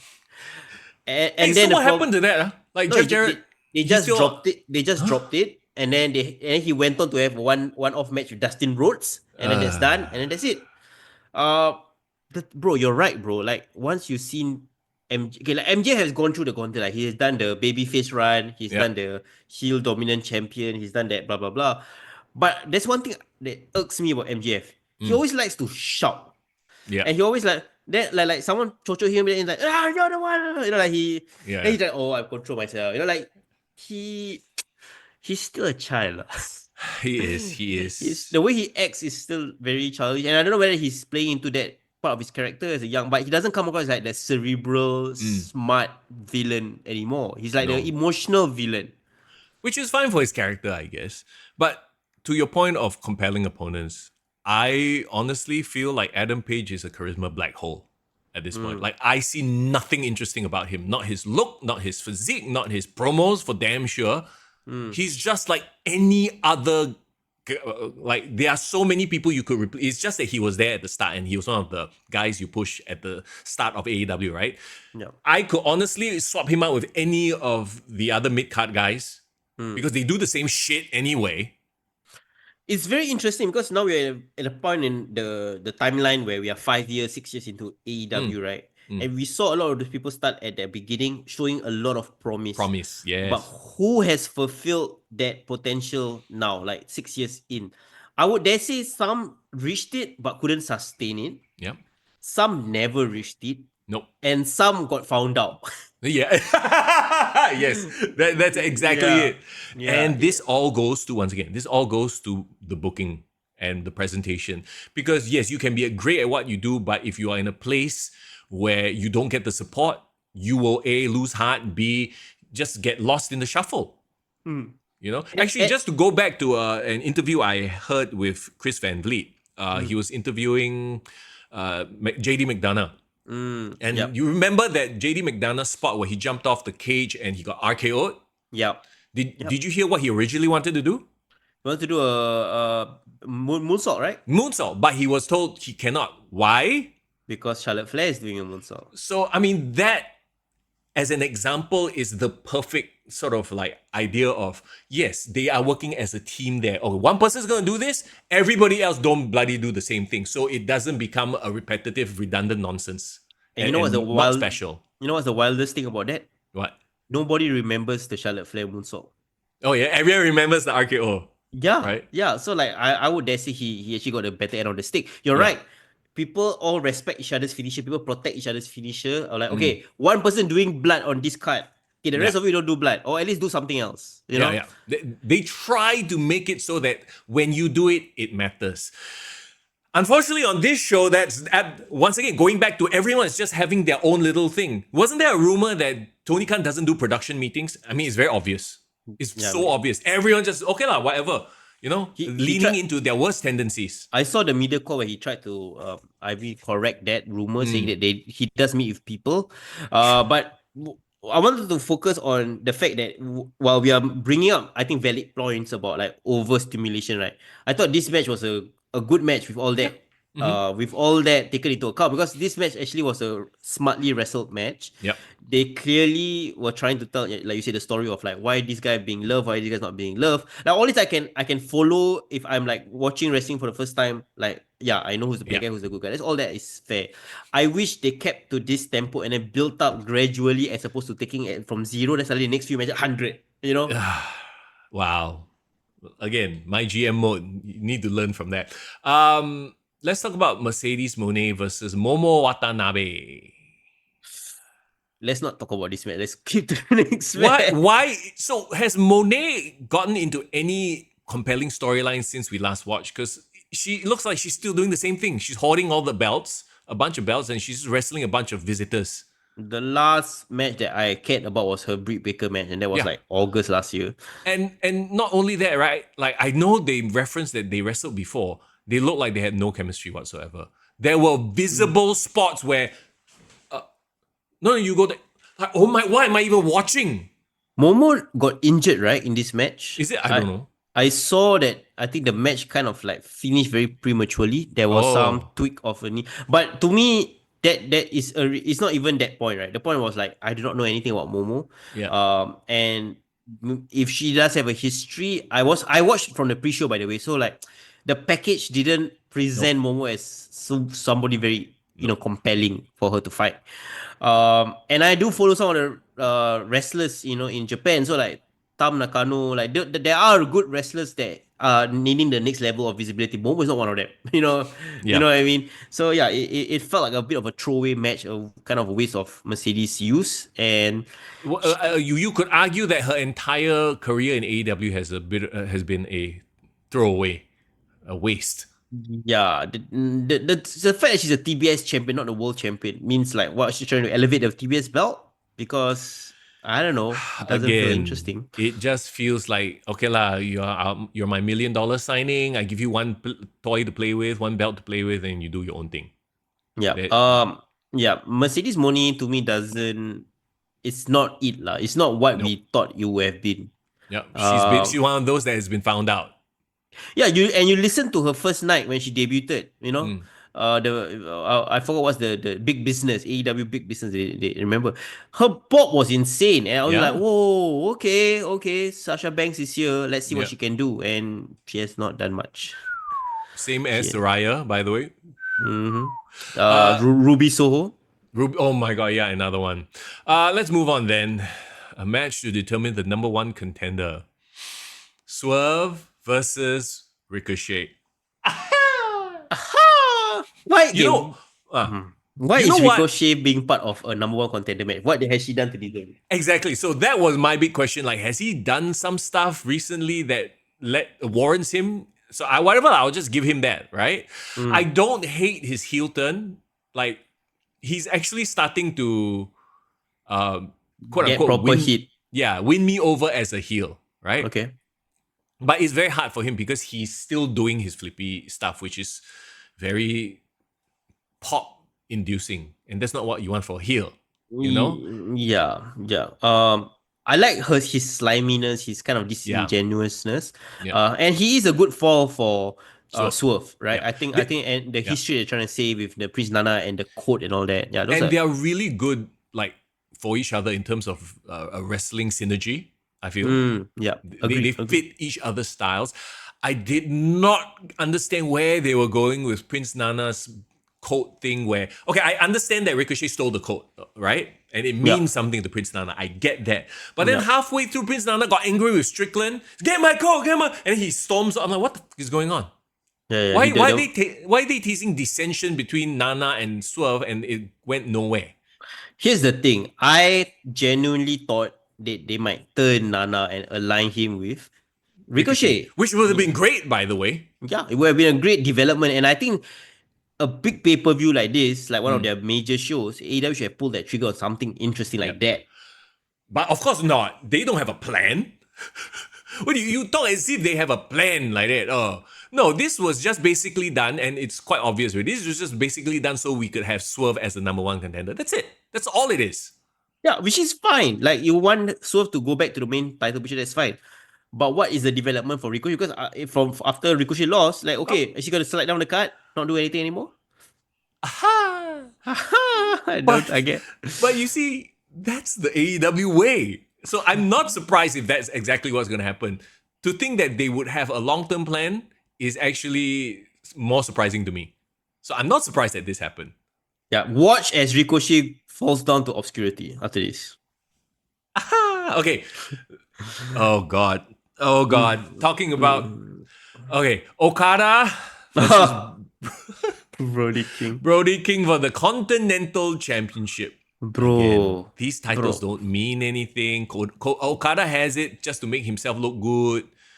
But okay. Our listeners, those people who watch Japanese wrestling, those people who remember when Okada was doing all these banger matches with Kenny Omega, not even the matches, his presentation in New Japan. He was their main guy, their ace, their top star, the way he dressed, everything about his aura, there was aura there in Japan. Once again, presentation and promo or just placement on the card. Here he is in the middle of this absolute car crash. And you know what? Brody King, I can buy him as a threat, as a legit like mid-carder, upper mid-card guy. Yep. But he has to come in here and sell for some of the shittiest offense I've seen. Somebody said, or was it Cornet? Maybe I was listening to Cornet. He's saying that Okada comes across as very lackadaisical in AEW. Like he just clocking in for the Yeah, money and like not doing. collect paycheck only. Yeah, like Yeah. that- Again, well, because yeah, there is no leadership. There is no proper, all right, this is our goal, Okada, this is the role you're playing. No, it's just, I'm paying you money, you just do whatever you do.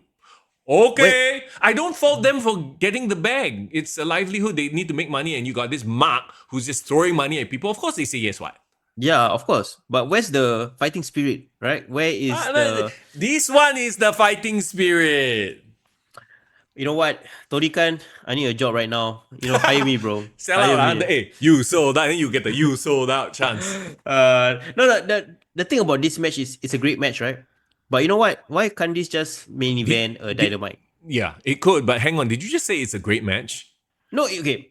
Can I preface this by saying I thought it was a great match from Brody King's point of view. Oh, okay, yeah. Because I thought Brody King was highlighted well, and I don't know whether it's Okada helping him do it, because I don't think Okada did. Maybe Okada was so bad in the match, it made Brody King look like a star from that perspective. Because Okada looked like he's moving in water. Like there's some lag going on, and he's like, what the hell? And I just thought Okada and Brody King looked like the biggest star in this match. Yeah. Looked like the guy that should be the main event. Yeah. And I think that gave this match gave the platform for Brody King to shine. Yes. That's why I say it was a great match. Nothing to do with what Okada did, unfortunately. It's happened before in WWE. I remember, like, sometimes they would bring in like a Japanese star, and then the commentators would like hype and talk this guy up, like, oh, he's a legend, blah blah blah blah, and then the match itself would be shit. And then I come away from it going, who's this fella? Some jobber, you know? Yeah. If I were a new AEW fan, a wrestling fan, and I watched that match, I'd be like, yeah, who is that jobber? Yeah. Not realizing that he's this legendary figure in Japanese wrestling. It's sad. Correct. It's so sad. The story that's being told, or the lack of story that's not being communicated to the audience about Okada. And I think Okada also needs to share some of the blame. Like, why is he putting in these kind of performances? If he actually put in great performances on his side, then even Nakamura, when he first came in, nobody knew anything about him, right? But remember he had that banger match at Dallas, right before WrestleMania against Sami Zayn. You're like, oh, okay, I want to know more about this guy from his performances. So again, probably physically he can't go at 100% like he used to because of age.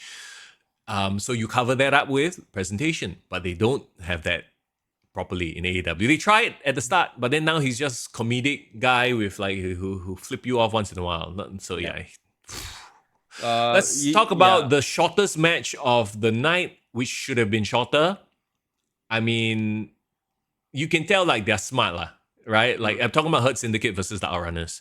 Like MVP, they were probably like, yeah, this should not be a long match because we should be absolutely flatlining the Outrunners. Yeah, they gave Outrunners too much offense, in my opinion. But of course, I get it. They're trying to build up the tag team division. It can't just be Hurt Syndicate destroying everyone. But I kind of feel like they need to, just for now. Yes, they do. And here's the thing. The bloom is already off the rose for me. Now they're just random tag team. Like, why is Bobby Lashley a tag team player? Even at this stage, his career, right? Yeah, I'm sorry, but that makes no sense. Shelton should be tagging with Cedric Alexander or somebody else, and then Bobby should be the main guy. Why can't Bobby Lashley just kill and destroy Mox right now? Like, why? Yeah, no, they are kept in it because everybody is siloed. You are in that department, I don't touch you. So Tony Khan's like, okay, here, have the tag team titles. Nah. Oh, it's so sad to see this. And I remember y'all on the Discord were talking up about the Outrunners. Oh, it's a cool throwback gimmick. No, bro. I watched, they look, you know what they remind me of when I watched them? What? The random like template characters in WWE 2K25. Like some like neon color. Yeah, joke character. Like, you want to talk throwback, FTR, the perfect throwback sort of vibe, right? Yeah. I guess I don't know. Maybe they are going for a different era. Which got me thinking, right? Why wasn't it FTR versus Hurt Syndicate? Yeah. If nothing else, it would be it is going to be a banger match. Yeah. Maybe But that's for down the road lah. yeah, maybe I think FTR has fallen down as well. They need to rebuild them up. Yeah, but this match did absolutely nothing for me. You Yeah. just got to see Bobby and Shelton, do their thing, but them taking offense, nah. Nah, I did. Yeah, but it was, I guess, short. So that's I think the best thing about it. Okay, that how sad is it that is the best thing about that match? Anyway, let's talk about Yeah. the match that got me to watch this show. Okay, Timeless Tony Storm versus Mariah May. Best story in women's wrestling, I would say, this year. So this, all the credit needs to go to Tony Storm and Mariah May for pulling this off with their individual talents, telling that story. I can guarantee you none of this story was concocted by Tony Khan. Or maybe yeah, they just give him, they asked him for permission to go crazy with it, and he let them, and he let them do it. I mean, I sometimes wonder if they even bother asking for permission at this point, that's hilarious. But so yeah, this match started off like immediately like car crash right away. Can we talk about the entrances though very quickly? Like Okay. the Mariah May's unbridled, Yeah. bride from hell, like look was I thought it damn was hot. cool. Yeah, it was damn hot by the way. Yeah. I was saying cool, but okay, yeah. I mean, cool and hot, I guess both expletives or superlatives were great. They both started like a house on fire. Everyone knows the history that they had. Yep. I think after the all-in match from last year, they moved away from the feud again a bit. Yeah. And a weird way, Mariah May got found out, right? Like, she didn't have good opponents. No, she needed Tony Storm to make this work, and yeah. that's why they revisited this. Okay, I feel like this type of match is not the type of match that will get you new fans. I think this is a very niche product. AEW is a very niche product right now. It was not something that's conducive to getting new fans, to becoming a global monolith like the WWE. But maybe that's not their goal, and that's fine, right? This is a very ECW match, obviously. Yeah. Okay, if I'm a woman, right? Imagine myself as a woman and I want to watch wrestling, and I'm like, you know what? I want to find out more about women's wrestling. Is there any cool celebrity? If I watch that, I'll be horrified. Yes. I'm like, why are these women doing this to each other? You know what I mean? Like, if you watch a Bianca Belair and Rhea Ripley, you can be inspired by their athleticism, by their physique, by their promos, the storylines, right? Even Liv and Dom, this sort of like drama, telenovela shit, is interesting. You show them this, don't say women. Some men probably would be uncomfortable with this. Yeah. And I guess they're trying to justify that by saying like their history, the storyline begets this kind of violence after what happened. They could have just used the shoe, and that's like the main story. Like they had some very cool callbacks throughout the feud, right? Which is cool. Yeah. The champagne glass, using the shards of glass, to me was, oh my god! So putting the fist, the tape. I hate that. The commentators was, I can't remember who it was. Excalibur alluded to it like he knows what they're doing. I hated that. I was like, don't give it away like that. Yeah. You know? Oh, it's reverse tape. I'm like, lame. You know? I like how the match was being built up, the intensity, how the match started. Yeah. But then as they started to introduce all the plunder and they want to do a bit of callbacks, there was when the girls started bleeding. And these are beautiful girls, by the way. So I don't know why they put themselves through that, like cutting up their faces like in that way. Well, I mean, they're trying to show like, the men can do it, we can too. And kudos to them.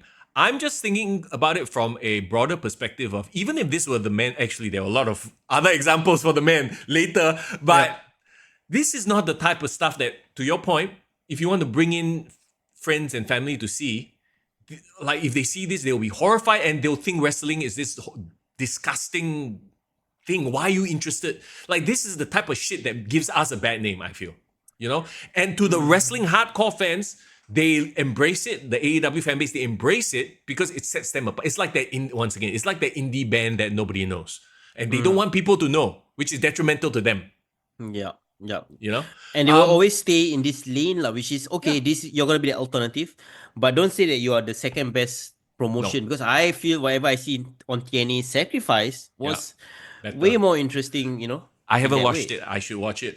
You got the whole sticking the fist into the shards of glass to punch, and then You got the bot. Who hit who? Who hit who in the nether realm? With I'm trying to be very. It's YouTube, bro. It's YouTube. Okay, who hit somebody? What was it? Mariah that smashed the bottle on Tony's. I think puss. so. I think so. Yeah. But what the hell? I don't know. You are stunned for words. I'm stunned. I'm trying to recollect what happened, and I'm like, maybe I shouldn't recollect what happened. Yeah, we're talking about it, so that is and it made me watch the damn pay-per-view. So I guess they did what they were supposed to do.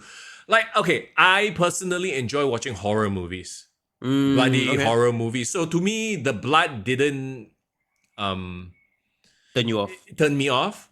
Didn't turn me on, but it didn't turn me off, right? But also at the same time, I understand from a point of view of like these horror movies that I watch are not for everybody. I don't force my friends and family. I don't get them to watch, and there's a reason why they don't make as much money as Avengers. Yeah, I get you. Like when I was watching AEW, right, I watched it alone, in a darkened room by myself, hoping to not get caught. Yeah. When I watch WWE, I can put it on for everyone to see. So I think that's how that's it has where been reduced to, Yeah. So it's like that ECW vibe. Now we think of ECW because it's in the past, it's in the rear view with nostalgia, right? Yeah. But honestly, going back and watching old ECW stuff is actually very cringe. Except for maybe once in a while you get a Dean Malenko, Eddie Guerrero type of thing. Then you go, hey, shit, right? But for the most part, ECW was very, very cringe. I'm sure it's nothing to do with the terrible, shitty video quality, right? No, I mean, you expect that lah. There's a bit of charm to that, Yeah. I get you. Like, but don't get me wrong. I would say, people say there's no place for this kind of violence in wrestling. To me, I would be neutral about it. Like, if you want to have this kind of violence, sure. But again, build up to it. Make it the biggest thing on the card, or like this is the thing that sets itself apart from the rest of the card. Yeah. I felt like whatever that the women did, and they put each other through a lot, and much respect for them for doing so. I felt like the other matches kind of like soured it, or like neutralized it too much after that. Once again, it's that buffet mentality, versus like actually a curated menu. Let's talk about Kenny Omega then versus Konosuke Takeshita. Don Callis is damn irritating. I don't mean that in he's a heel, he's supposed to be irritating. It's just that he shouldn't be a commentator. He should just do his promo, stand at the stage. Like, can you imagine Paul Heyman yapping away for 2 hours? Like, I like Paul Heyman, but I think a bit overkill. It's there. When I watched this, also I was thinking, and it will happen again in the next match. I was like, man, imagine if they had proper booking and they were presented right, and they weren't just trying to kill each other with moves all the time, every week. Honestly, I actually really like Omega and Takeshita, for their own qualities. Like, Takeshita is the most believable Japanese badass wrestler that's come out in a while, right? Yeah, like even over Shinsuke, Okada. Like, he really looks like he can be a Japanese Yakuza hitman bodyguard. Like, he got the size. Yeah. He have this smirk about him that like he's capable of evil things as well. Yes. Yeah, everything about it is good. I like that. And Omega has, I think since his return, the diverticulitis, and he is a babyface right now. I think there's a lot of sympathy. A lot of people are coming around to the fact that maybe he's the nice guy in the elite. Like, he's one of the good ones. Yeah. Yeah. So like, we warm up to him. So like, there's all these ingredients to make this a compelling match itself. And honestly, for a Japanese strong style wrestling match, I didn't hate this match. Like, I thought there was a place for this match. Like, if AEW wants to set itself apart, this kind of match on American soil, pretty cool. I like that. It's just, again, what is the story that they're trying to tell beyond just, Don Kelly's family member, Omega trying to get one up on his student, or like his protege. Like, to me, they could have played that up a bit more in the context of the match, because I only heard that from the packages. But once they started wrestling, they're just doing all their high spots and sequences. Yep. Do you get what I mean? Yeah. No, I get exactly what you mean. Once again, it feels like we've seen this match over and over again, even though we probably haven't. A lot of what they do is tired because, again, they don't protect moves, right? They're like, you can just spam over and over, same shit. And then in various matches as well, you have people kicking out finishes left, right, and center. But when we talk about like spamming moves, I forgot to say, remember when MJF did a tombstone on Hangman on the outside on the chair? On the chair, yes. And that was like a count out and they still beat the count out. No, and Hangman still won. Yeah, Hangman won the match. Wow, that's mad lah. So once again, we way to shit on the Undertaker, by the way. No, but you're shitting on the whole business by not selling it like that. Like, you know, like okay. Yeah.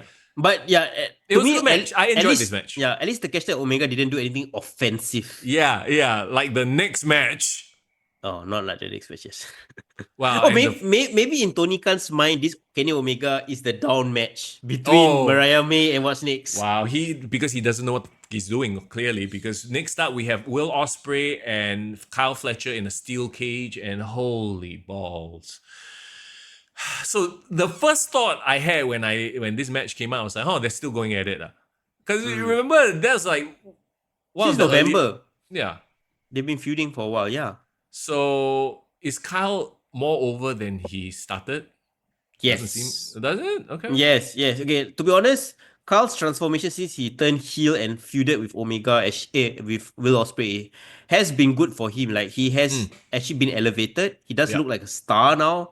I mean, the shift hit to me works for him, in my opinion. Okay. Yeah, and he does look like young Randy. Somebody said like he looks like young Randy Orton. I can't unsee that.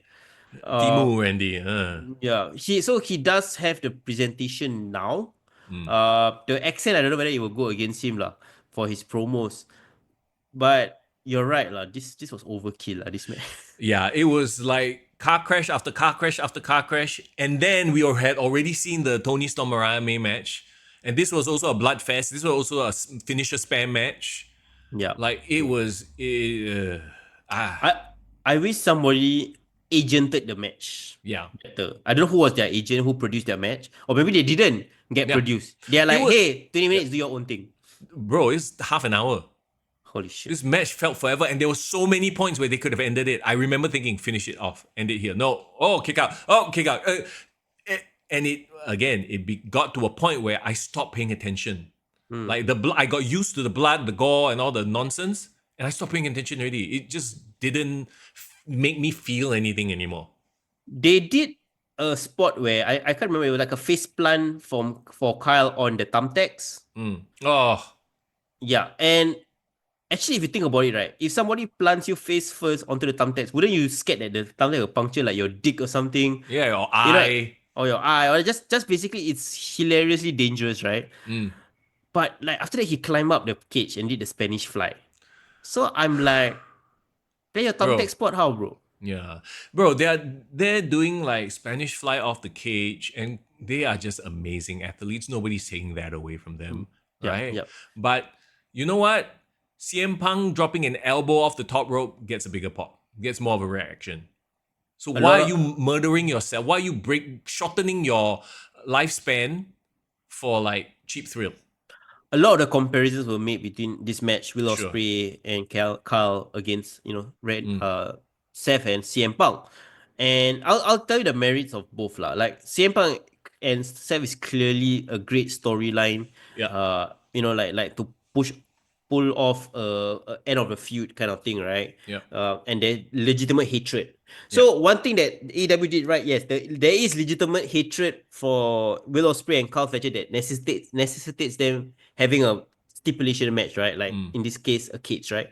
But the problem is they completely devalue the cage concept by not using the cage as the main weapon of choice. Like, they brought in all this other plunder that was unnecessary to me as well. We talk about it, and we've criticized WWE too when they have war games and suddenly everyone bringing kendo stick, table. It's like, no, the cage should be the main weapon, right?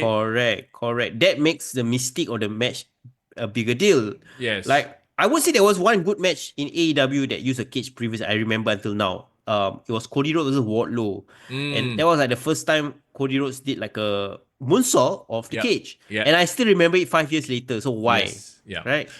mean, again, this is a case of they are leaning straight into their worst tendencies, spamming video game finishers to a point where every match they do just doesn't stand out anymore because it's the same shit over and over and over again. And not just the same shit from them, everybody else is doing the same shit on the card. And here's the crazy thing, right? I actually thought like the Spanish Fly was an amazing move, right? That they did off the top rope or off the top of the cage. But it wasn't the match ender. Of course not. Why would it be? Why didn't he? He really did that crazy thing, right? Then finish off, do the hidden blade, finish off the match already at that point in time. No, because cannot. Why would you still want to continue do finisher, reversal after you've taken a hell of a bump like that? Then you got hidden blade, you got tiger drive, you got interference. Didn't one guy come in the United Kingdom or whatever? The Mark Davis. Who the hell is that guy even? I was like, who is this guy? Aussie Open, basically Carl's former tag team partner. Who gives a shit, yeah? Yeah, I would say Aussie more interesting at this point in time. Yeah, they overbooked it and they did way too much. Once again, the buffet mentality. Then after that, all you feel is like, oh. Yeah. And it's a shame to the talents because I thought the talents, they are all great, but somebody needs to tell them to slow the F down. I wish, I watching this match, I was like, imagine if they had proper guidance and booking in WWE. How over would they be? Just do that Will Ospreay Spanish Fly off the top of the cage at a SummerSlam, and you immortal enshrined forever, as opposed to doing it every other week. Yeah. Here's the thing, right? Like, do you feel like there is a place in wrestling for a finisher spam all-out balls to the wall match like this? Yes. I mean, we saw it in a small way. CM Punk versus Seth Rollins. They were kicking out of each other's finishes. If you realize the Storm, GTS, they're all kicking out. But like, it's like, you know what I mean? We hadn't seen that sort of thing in the rest of Raw. You know, we haven't seen that in a while. Versus here, we see people kick out finishes like it's nothing. What about the argument that this is AEW style? AEW style is people just doing banger matches. Yeah. No, that's fine. That's fine. Yep. But then don't turn around and say, why are we not there? Or why are the viewership dropping? And then once AEW stops getting funding, then they die. And then what are you going to complain? Say that, y'all never give it a chance. No, we gave it a chance. It was shit. It's not compelling. AEW has devolved from, at first it was like WCW with all the glitz and glamour and the potential mainstream stuff. Then recently it became like WCW 2000 where it was like on its last legs where just things didn't make sense. Now it has kind of calmed down and become an ECW indie show where we all accept that, okay, fine. If you're going to watch AEW, this is what you're going to expect. These are the kind of matches you're going to expect. You love that kind of stuff. This is your crowd. This is people for you. But then, there are levels, right? Like AEW maybe had one moment where they felt like they were on par with NXT. Yes. Now they need to compete with TNA right now. They were beating NXT. Remember? And now NXT routinely beats Dynamite. So they need to regroup, and I think they've been trying to regroup. Bro, they don't care about what are you talking about regroup? Do you think it's great. Tony Khan, everything is great. It's great. Everything is great in Tony Khan land. Has he ever reflected and said these are things I could do better? No, because when money is not a concern, you don't ever have to reflect. Like, do you think I would give a shit about buying a $1,000 Prada bag, for example, or $5,000 Prada bag if I have $10 billion? No, I just buy lah. Everything is buy all. Car, my car tire burst. Oh, buy a new car. Not buy a new wheel. Buy a new car. Buy a new. But that is the Tony Khan mentality. What? It's so plain to see. He doesn't need to fix anything when he doesn't have a problem with money. But the problem with that is that you are losing the connection with the audience because you can't buy that. You can't buy audience to want to watch your stuff. He's lost the connection. I think even the most ardent AEW fan understands this and can see it, that he's lost all connection with the fan base already. Speaking of lost all connection with the fan base, I think even the AEW fan base, right, has lost connection with Moxley. Oh my god! Oh yeah. So this is the main event. Oh shoot. Okay, let's power through this, guys. We've Oh. almost gone almost 2 hours plus. So Nobody wants to see John Moxley and his whatever clan of jackasses anymore. And it's not we hate him, we want to see him lose. We just want to. This is the very definition of go away heat. To be fair, he looks great. He looks like he's in good shape now. he looks great. Well, we want him to go away. 2019, John Moxley was my favorite wrestler of that year. Like, not gonna lie, like when he left WWE and he's going to AEW, and when he first made his first few appearances in AEW, I thought, wow, okay, we're gonna see Moxley unleash. You know, he's gonna be the guy. He can finally truly cut all these awesome promos. Again, he was found out. He gave that and more. He gave so much of it that I don't want to see anymore. You know, I could never I never want to say that Vince McMahon was right, but Vince McMahon was right when they put the shackles on this guy. Cause god damn, man, like nothing about his presentation and wrestling. Like there wasn't there was like 1 or 2 spots where he was making things so obvious. Didn't they have like a forearm exchange? Like one of those ooh ah things, and you know how much I hate that. Yeah. And they just went on forever with it. Yeah, and the stink has gotten on Adam Copeland. I can't call him Cope. I'm so sorry. I can't call you Cope. It's a terrible name. Yes. And not only that, now the sting has extended to Christian Cage, who, I mean, holy shit. Can you imagine the very first Money in the Bank where John Cena, was it John Cena, right? Then he cashed in on Edge, remember? No, it was Edge. It's the other way around. Yeah, the other way around. Can you imagine if Edge did that to John Cena and didn't win? No, instead Edge, instead of cashing in after the match, cashes in halfway, not even when both guys are completely dead. No, he cashes in, makes it a triple threat, and then loses. It's why would they do Christian Cage so dirty like this? I have a feeling they never had any intention of getting Christian Cage to become a champion, which I get it. So it's like an Otis, it's like a Baron Corbin. Correct. They needed just some way to get the contract off of him without him cashing in, which is whatever lah. But the point is, how dumb does he look? How fucking dumb does he look? He looks dumb is one thing. Does this allude to him having a follow-up match with Edge, which I do not want to see again? No, they are, and they burned that already, right? They've done that into the ground. Nor do we care. Yeah, I don't care about. Actually, no. Christian and Moxley are both heels, but you know everyone's on the scale. It's all areas of grey, but it's clearly they're going for Cope and Cage because Moxley has a date with Swerve. Yeah, which they gonna have. Yeah, I actually like.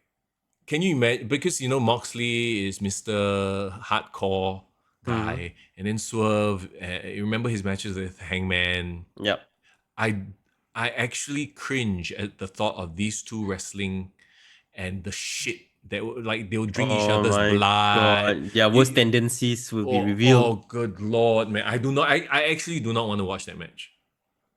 It will be not because I'm creeped out by the blood. Because again, I'm not. I watch a lot of horror movies.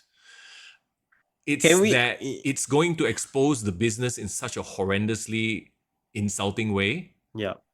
Can we agree that the Death Riders is a complete fail? Oh, absolute 100% fail. And it's the main freaking championship. Yeah. It's the AEW championship. Which we have not seen since November, by the way. Yeah, because he's hiding it in that briefcase, right? Yeah. Okay. Do you want to see Swerve as champion again? I believe he's due. You know, they botched the first championship run. However, I don't feel like they will do him justice. So I would rather him just go off and do his own thing. I feel like they are heavily invested in whatever this Mox nonsense is. And there's, again, I tried to be as objective watching this, right? I'm not going to watch Dynamite because I absolutely do not care. Like, this is just like that main event. And here's the thing. The main event is supposed to set the pace. It's supposed to be must-see television. The main event on WWE is Cody, is John Cena. Like, that's must-see TV. Here we have this bald, slightly buff asshole who, for the most part, exposes the business for it being a hokey work. Because he's blading on camera, he's doing fake looking shit. He's not a good wrestler. That's a problem. Like, the way you said it, bro, I'm sorry, you popped me there. The way you say he's just not. you know what I mean? Like, Yes. if he was a good wrestler, right? Like, everything he does will come across as managed. He look like Randy Orton. Basically, he's trying to do the Randy Orton heel run from 2009, right? But CMI. cannot make it. No, You know what I mean? Like, yeah, and Cope is obviously over. He's past his prime. yeah, he's past his prime. And he's also another fellow who apparently is being exposed. He was never the number one guy, right? There's always a reason why he's number two. Yeah. He always needed a great fall, right? He is a great ultimate opportunist. I have not seen a great babyface run from Edge. Yep. Maybe his return, which is very late in the game, 2020, right? But I think the WWE understood that, okay, this is all we can milk out of him. Then after that, they had no plans, I remember? Yeah. That's why he wanted to go to AEW. So I think they saw the writing before Edge. And, to be fair, you should always bank on yourself. So that's why he did what he did, which I respect. Yeah. That said, the booking here... A lot of people say that Edge was supposed to be what CM Punk couldn't do, which is a role model to the AEW roster, help build them up. But let me ask you a question. Who has he put over or built up in AEW so far? The silence is deafening. Exactly. No, you're right. Like who? No. Who? Who? Daniel Garcia. Okay, I mean he was TNT champion for a bit. But that's again, he has not built up any. I mean, I would dare say he actually tried to destroy Ricky Starks' career. Oh yeah, I remember that. Ricky Starks, yeah. It's once again, it's this everybody's sort of doing their own thing, trying to lean into all their worst tendencies. There is no team effort here. Yeah. And it's so obvious to see. Yeah. I heard that Edge is still gonna get a rematch with Moxley. I think don't know whether like next week's Dynamite or something like that. But honestly, based on this match, I'm not watching that. Yeah, this match actually was the worst match on the card. Okay, it's this and Mercedes Moné versus Momo both were stinkers. Yeah, but the problem with that was, I mean, the good thing about that was I didn't have any expectation for that match, so it was kind of par for the course. Yeah. But this match is technically, these are two former WWE superstars who supposedly are big stars in WWE. They are the main eventers. They were main eventers in WWE at their own respective eras. Yeah, and they're supposed to be main eventers here. You know what it reminds me of, bro? What? It's like Hulk Hogan versus Roddy Piper in WCW. Oh yeah. It's like their heyday was like 10 years ago. Yeah. And now they're just trying to retread. It's like Hogan versus Flair in 2010. Like, no, bro. It's like, yeah. I see that. That's the thing. Like, I would argue that if you gave me Dean Ambrose versus Edge, I think they could make that good. Yeah. Dean Ambrose versus Edge in WWE. Yeah. But it's just they are just going off, and especially this Death Rider thing needs to die. Yeah. It just nobody cares. Yeah. Nobody understands it, and Jon Moxley is not the charismatic leader you think he is. Yeah. He works in the Shield because he's that unpredictable character in the Shield. Yeah. He's that agent of chaos, but he wasn't the leader of the Shield. Nope. There were arguments that it was Seth at first, and then it became Roman Reigns. Dean was a good talker at first, but then after a while, like, he kind of faded to the background. I just feel that there are reasons why certain people are put in certain positions because that's where they are. There's nothing wrong for him to see, like, okay, I want to try to be a main event leader of a faction run. Yeah. But somebody's got to be like, okay, let's close this up. This is done. Let's move to something else. No, he can still be a champion. It's just not like this. Not here, not like this. Oof. It was again, it's like I don't want to be too down on Revolution because again, if you watch each match in its own silo, like I think it's okay. If that's your style of wrestling and if you're not afraid, like there's this vibe of, oh, you are in on the joke, that this is fake. As opposed to like in the WWE where you feel like, oh, I know this is scripted, but hey, they really hate each other. Like, like I believe this fight. Whereas everything here is like, oh, everything's a wink and a nod. Oh, look at me bleeding everywhere. Look at him taking a pile driver on a chair and then getting up. Yeah. No, They have not been able to create that realism that they wanted to promote, right? Sports-based present. We're going back to that sports-based presentation. I would say WWE is the sports-based presentation right now. 100%, yes. With a bit of Hollywood acting. And when I say Hollywood acting, I'm not saying everyone is like be it. I'm just thinking of Bianca's acting. Maybe not that level. Maybe not okay lah. I wouldn't say. Yeah. But the point is like there is that effort there. To me, the best characters in AEW, I would say Toni Storm. Toni Storm definitely knows her character, knows how to play it off, and Mariah May by extension, right? Yeah.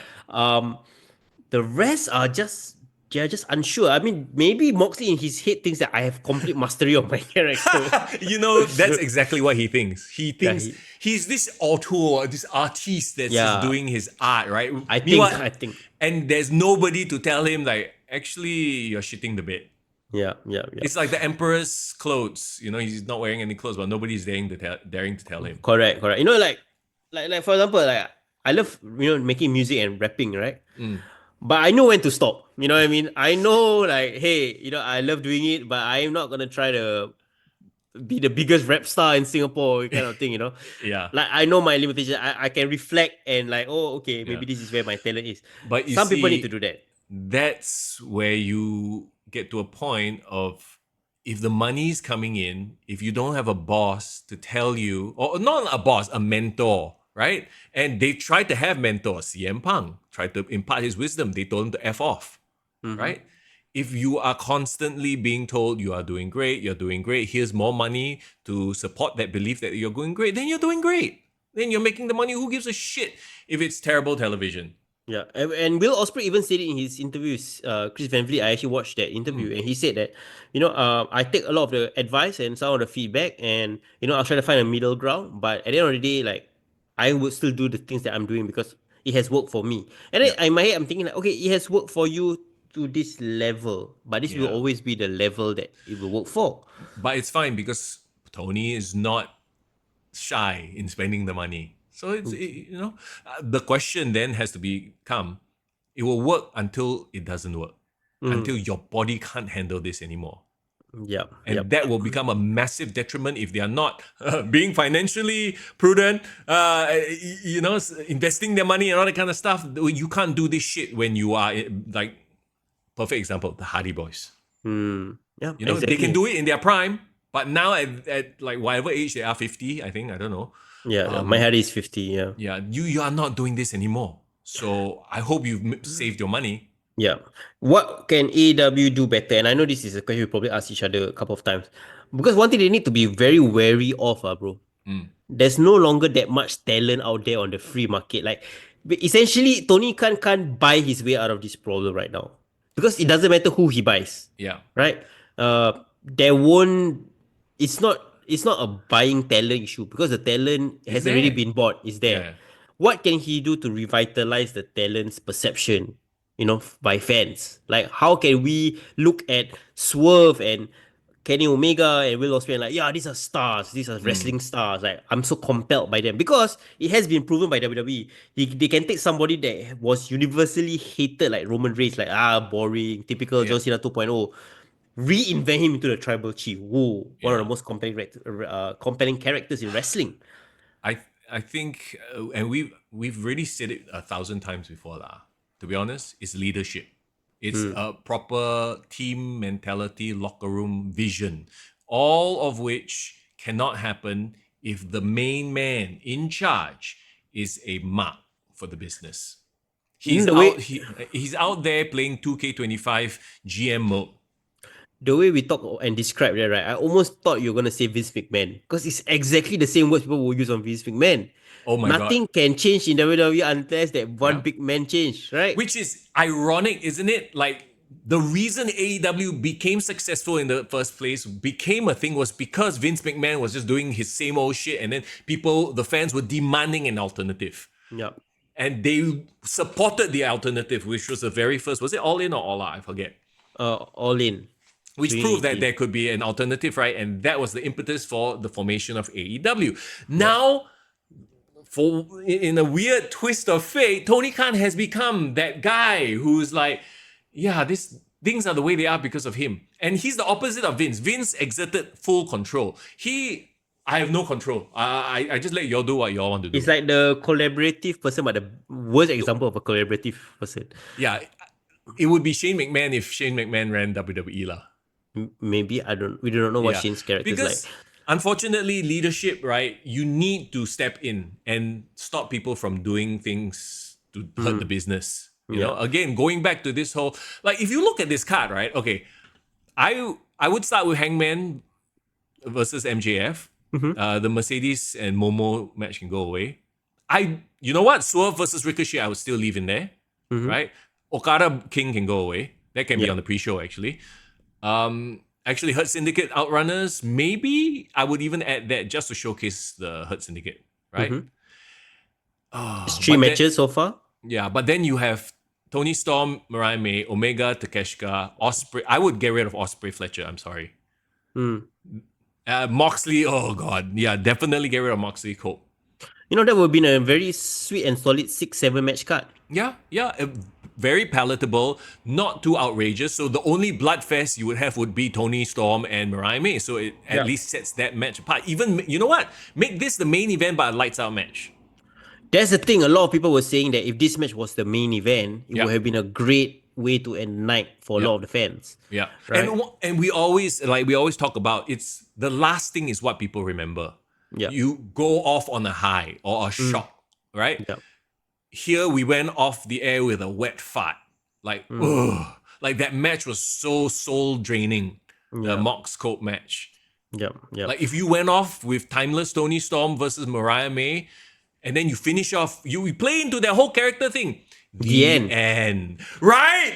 Yeah. Right? It's like we can, like any random idiot can book this. Okay.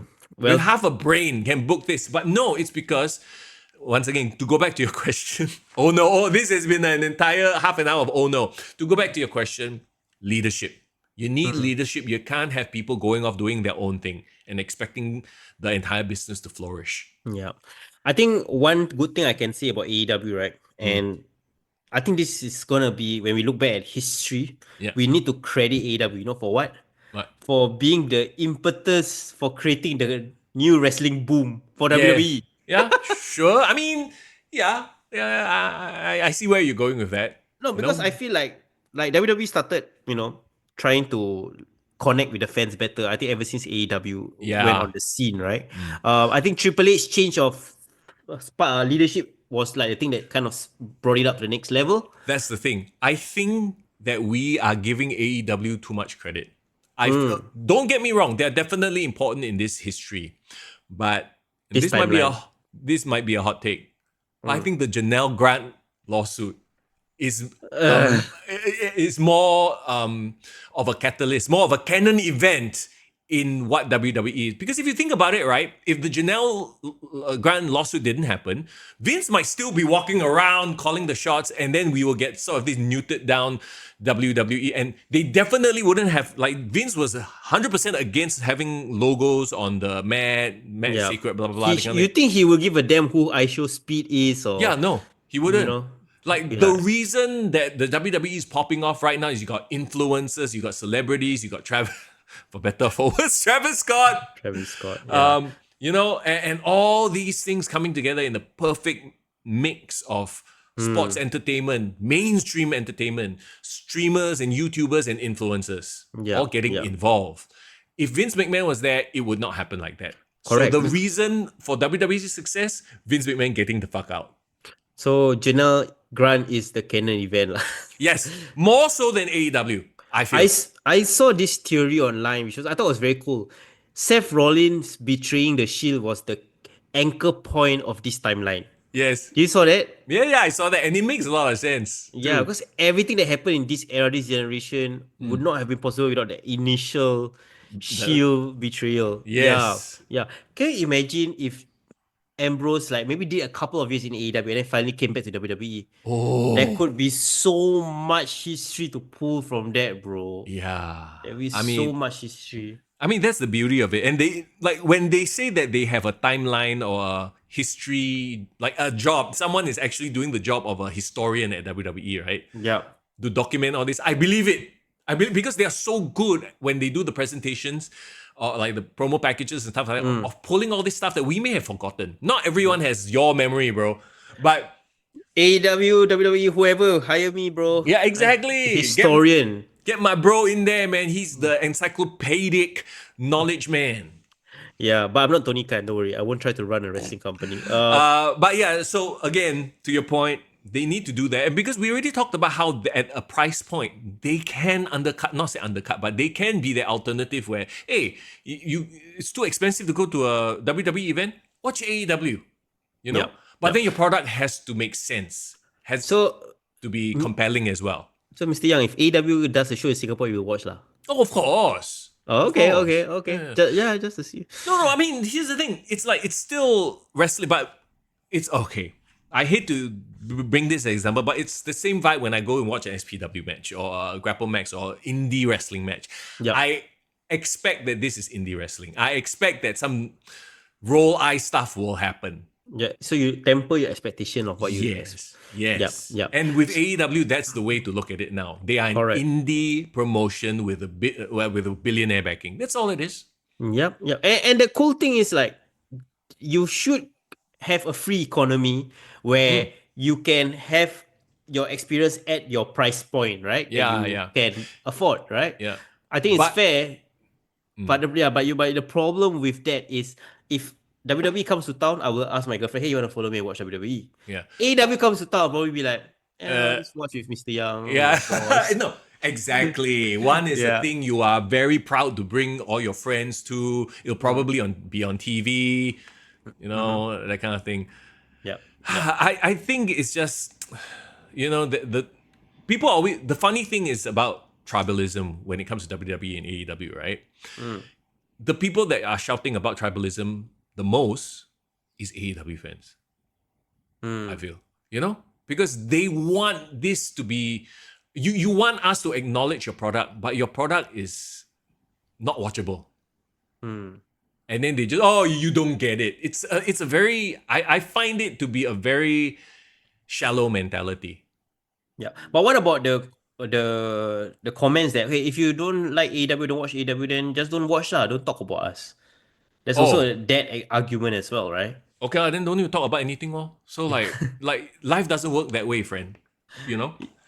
Okay, that's why I feel very interesting. Like I would still talk about AEW or comment about AEW because I feel like you need to kind of counterbalance and like know what's going on in the industry, right? I think that's fair. If we still don't like AEW, it's nothing to do with like, I would say bias is more of like our preference of wrestling style, right? Maybe we like story, we are grown up on WWE kind of storytelling. We appreciate that. But I can also appreciate if like there's things that's done well in another company. But we should also be brave. Shout that out. Yeah. Yeah, we should also be able to say if something that we don't like, it's not good, without it being such a controversial thing, right? Like, it's like people with blinders on who will only like a certain thing when someone tells them, but actually it can be better. Oh, no, it's perfect the way it is, right? Yeah. Because God knows we've never criticized WWE. Oh yeah, I never talk shit about WWE. Like, that's why it always like amuses me when, you know, people are like, oh, Mr. Young is the AEW hater. I'm like, you forgot our first year of talking about AEW, is it? You forgot about the shit I talked about in Vince McMahon's WWE, is it? Guys, this podcast has been around for 8 years, bro. Going on 8 seasons, so you all can go watch all our early stuff when we first started out, by the way. To be fair, a lot of it is hyperbole, you know, because it's entertainment. It's at the end of the day, we are also entertainment. You know, we I don't hate AEW, but for the purposes of entertainment, oh shit, I'm kayfabing. I'm killing the kayfabe here. So are you doing the cornet model of talking shit about AEW for the views? No, I'm not. I'm just telling you what I feel about the product from what I see. And at the end of the day, right? Okay, so let me give you a movie example. Like, I'm sure there's a number of fans who enjoy the Suicide Squad, the first one, not the James Gunn one. Even though it was a dog shit movie. I can find value in the entertainment of it lah. Yeah lah. So that's like AEW lah. Like poor structure, the CGI cannot make it, but it's not it's not representative of this thing we love, which is pro wrestling. Pro wrestling in its best form is what we currently see in WWE, I would argue. Yeah. Right? You know that goosebumps you guys got when John Cena turned heel? That's why I'm so excited to be a wrestling fan. Yeah, that's why we love pro wrestling. That's the type of thing that, you can show your friends and they be like, oh shit. John Cena turned heel, holy crap.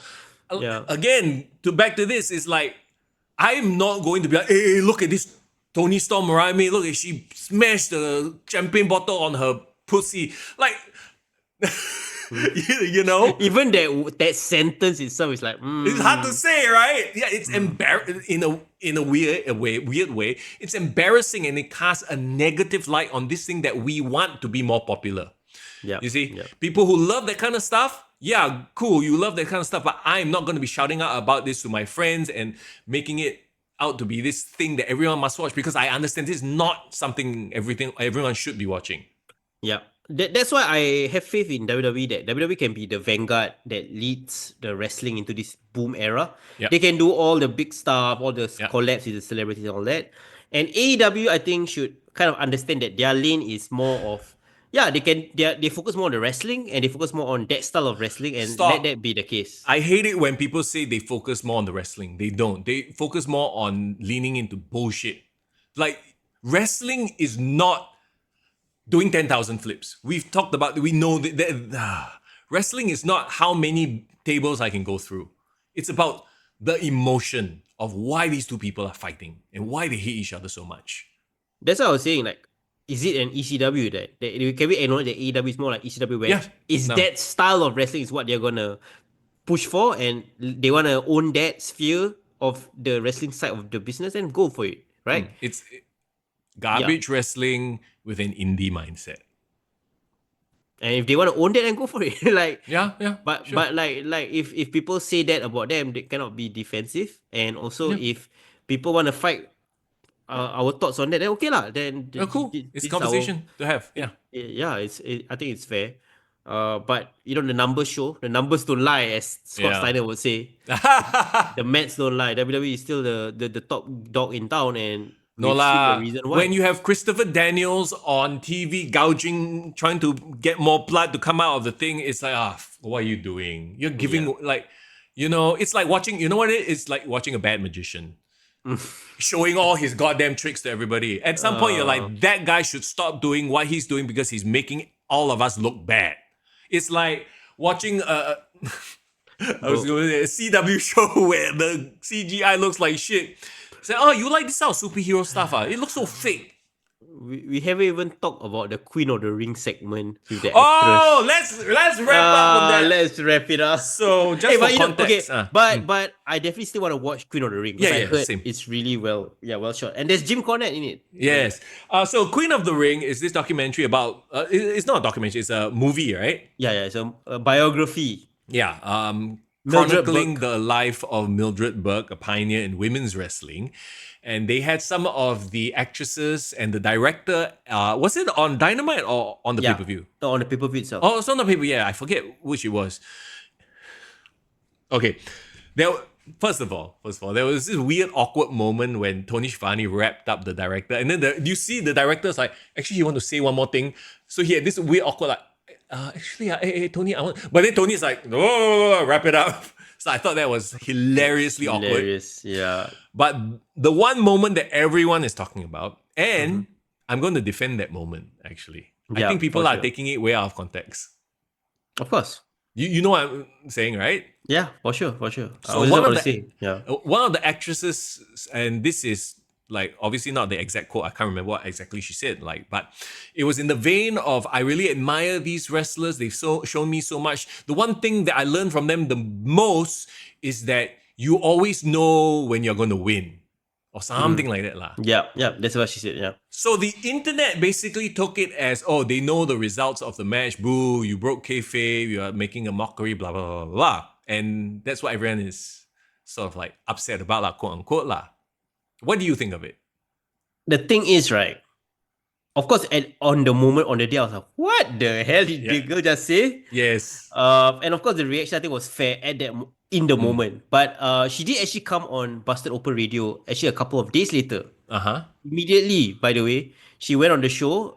She was interviewed by Dolph Ziggler and Matt Kemp, I believe. And she clarified her statement. So she clarified that what she meant was that, of course, she said she could have phrased it much better. For sure, she didn't realize it. Of course, because at that point in time, she didn't expect to be interviewed. By the way, apparently the director was the one that tried to grab the mic and give it the actress to say plug the show, right? So she just said the thing that first came to her mind, but she said that in studying for the role, she learned that the mentality of a wrestler is regardless whether they win or lose, they always know they're gonna win. They're always there to show themselves off and like be the best performer that they can be. So that confidence is what she learned from the wrestler. So that's what she meant.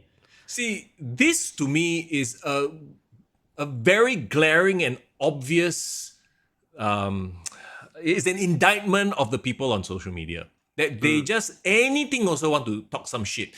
And they look at things in the most shallow way possible. That's why when I look at comment section, and I think we should all do this, right? When we look at comment section, right? Don't like believe everything you see or use your own brain and assess what she actually said, because that's exactly what I took from that segment. What she meant was, you guys are like so, like it's like you have such this is what I took her words as. You have such self-confidence that you know you're going to win even before the match. That's what I took from that. Not, they know the finish of the match already. Yeah. And why would she have the balls to say something like that? Exactly. In a room full of wrestling fans and wrestlers, like clearly she didn't think that came across as what she thought in her mind, right? To me, if anybody thought that what she was saying, then you're just being childish. You're not. You need to take a step back and maybe think about things in a more analytical way. Yeah. As opposed to piling on in the comment section and trying to be cool. Honestly, I love the Tune on the Ring tie-in with AEW. I honestly thought that this is a great way for them to get some mainstream exposure, because first they have their wrestlers part of it, Tony Storm, Camille, right? And you have Jim Cornette in a same wrestling movie with your AEW Women's Champion. Yeah. And also they have the connection with AEW. I think it's hilarious. Can you imagine the AEW invited Jim Cornette? Oh my god. And that's the thing, right? You talk about it being that way, with all the connection. And then you have Tony Storm out there doing one of the bloodiest matches ever with Mariah May. I don't think Mildred Burke was ever hit anybody in the nether realm with a champagne glass. The nether realm, yeah. Well, that again, acquired taste, and very acquired taste. Oh, very, very acquired taste. Yeah. Oh, you're not cool, bro. We're not cool. Huh? We don't appreciate this style of fake things. Yeah, but all in all, how will you rate AEW Revolution, Mister? Yeah. Okay, let's grade it on a curve. Since you are talking about curves, right? For AEW pay-per-view. For an AEW pay-per-view, yeah, from the recent ones that you've seen, I don't know what was the last AEW pay-per-view that you've seen. That's the thing. I don't remember because none of it is memorable. It's the same old cluster of stunts. Did you watch any pay-per-view after All In London from the last year's No, one? I think might be London. Oh, I would definitely rate London. At least London had that ending.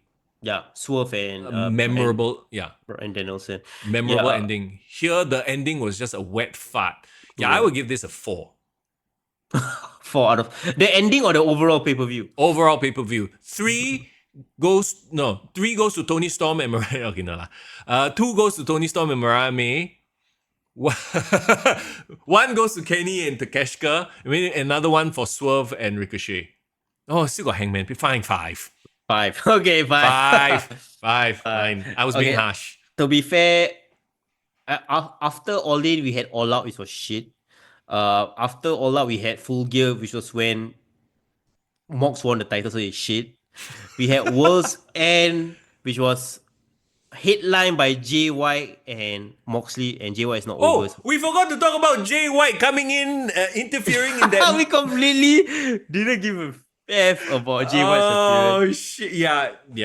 That's what we think about Jay White at this point. Yeah, let's leave it at that. And then, so I would say this was the first pay-per-view since All In that caught my attention. Like I was willing. Oh, there was Wrestle Dream, Oh, if which nobody remember. Basically, everything from the third to fourth quarter of last year, like completely forget all the pay-per-views already. yeah. Let's just say that Moxley as a champion, no, Yeah, has not made it. things forgettable. Has killed their business. Yeah, so Revolution was the first that actually got me back as a fan, and of course, Mr. Young gave it a time of day. So I would rate it probably like a 6. Yeah. 6. And the reason why I say 6 is because like I had matches that I genuinely enjoyed. Like, I didn't have like very bad nitpicks. Like I thought, Yeah. MJF and Hangman, for all their issues, I like their story. I did enjoy Kenny Omega and Takeshita. They are two of the likable guys in AEW. But then again, you see, you are ranking it based on the matches in a silo, right? And I've said this earlier. If we watch each match divorced from the whole card, like match by match at separate points in time, I think it could be very entertaining. But the fact that you also have to look at this as an entire 4-hour extravaganza with the ebbs and flows, right? Like, like how to Correct. structure a match. With that, I'm going to minus off half a point and 4.5 because Hey. good God, it was the structure of this show was just terrible. The definition of a buffet, overindulged buffet, I think that's what it was, and not a good kind, unfortunately. It was a lot of nothing that was being shoved out my mouth. Yeah. And somebody who's fasting right now, I don't need that much to get full. So just give me a little bit, 4 or 5 matches, I'm happy. Yeah. It was a 6 for me. It's still 6 for me lah. Well, Well, there you I'm go. comparing to other AEW, so I've seen much worse. So So if you were to compare to WWE, then okay, the worst. Okay, let's be fair. What's the worst PLE that I've watched recently that didn't do nothing for me?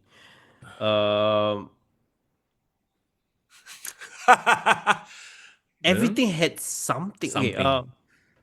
okay, you know what? Disappointing SummerSlam. Oh, okay. Sure. But not because of, there was still amazing things that happened. SummerSlam, Roman Reigns return, right? Yeah. But like your main event was Solo Sikoa and Cody Rhodes, which was like, Right. yeah, and then they had like Hunter, which is pretty just, I think their best match there. But then it just felt like okay. So if you want to compare worst to worst, then you should compare that to Wrestle Dream. And if you did that, then SummerSlam would seem like an amazing show.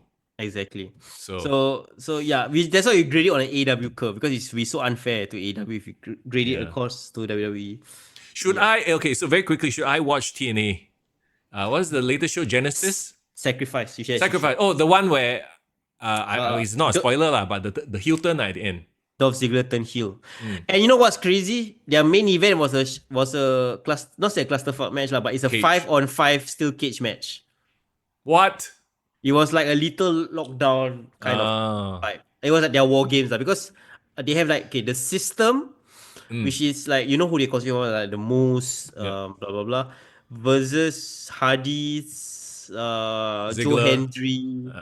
Yeah, I don't know who are all the participants of each match lah, but you go watch lah. Yeah, the reason why I watched that match was because I saw Cora Jade challenging for the TNA Championship. So, my girl. Just for Cora Jade, very good. Yeah, very easy to sell me on stuff, bro. You got some of my favorites wrestling. I will watch one. Marsha Slamovich versus Cora Jade. Yeah, Marsha Slamovich is basically Jordan Grace 2.0 lah. Okay, right. There you go. Yeah. But and it's also really Lei Yi Ling, by the way. I don't know if she's from Xinjiang, China or. Yeah, that's your Saya Lee right here. And we always thought we liked Saya Lee. Go and find that clip, bro. I'm gonna cracks me up. Fine, I'll find it. Wait, unintentional racism. What are the other matches on the lineup? Let's see. Mance Warner versus Sami Callihan. I have no idea who Mance Warner is. Never heard before. Tessa Blanchard versus Lei Yi Ling. I see. Lei Yi Li. Rascals and Ace Austin versus Wesley. Oh, they borrowed Wesley. Tyson DuPont and Tyreek Igwe.